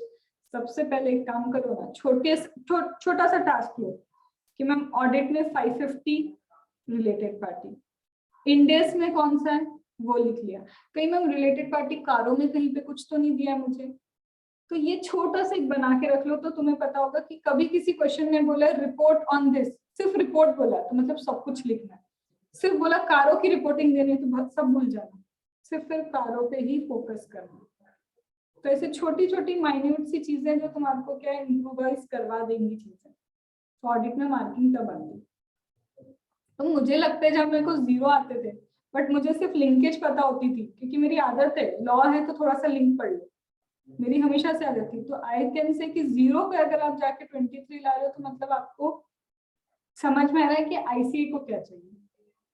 ठीक है, पास होने की तो बात ही नहीं, बट ऑब्वियसली कुछ नहीं आके अगर आपको 23 हो गए ऑडिट जैसे सब्जेक्ट में जिसमें पढ़ के भी नहीं आते, तो दैट इज द रीजन कि keyword is needed and linkage is needed. Understood? और कुछ?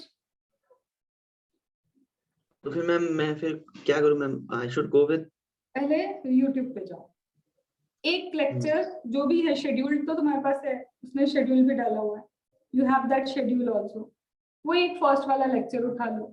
Same you will get on, कुछ नाम था फास्ट्रो एजू करके, ऐसे कुछ नाम दिया है फास्टेड बैच का जो YouTube पे, वो लेक्चर वहां देख लो, क्योंकि वो अभी भी May 23 का ही डाला था उसने।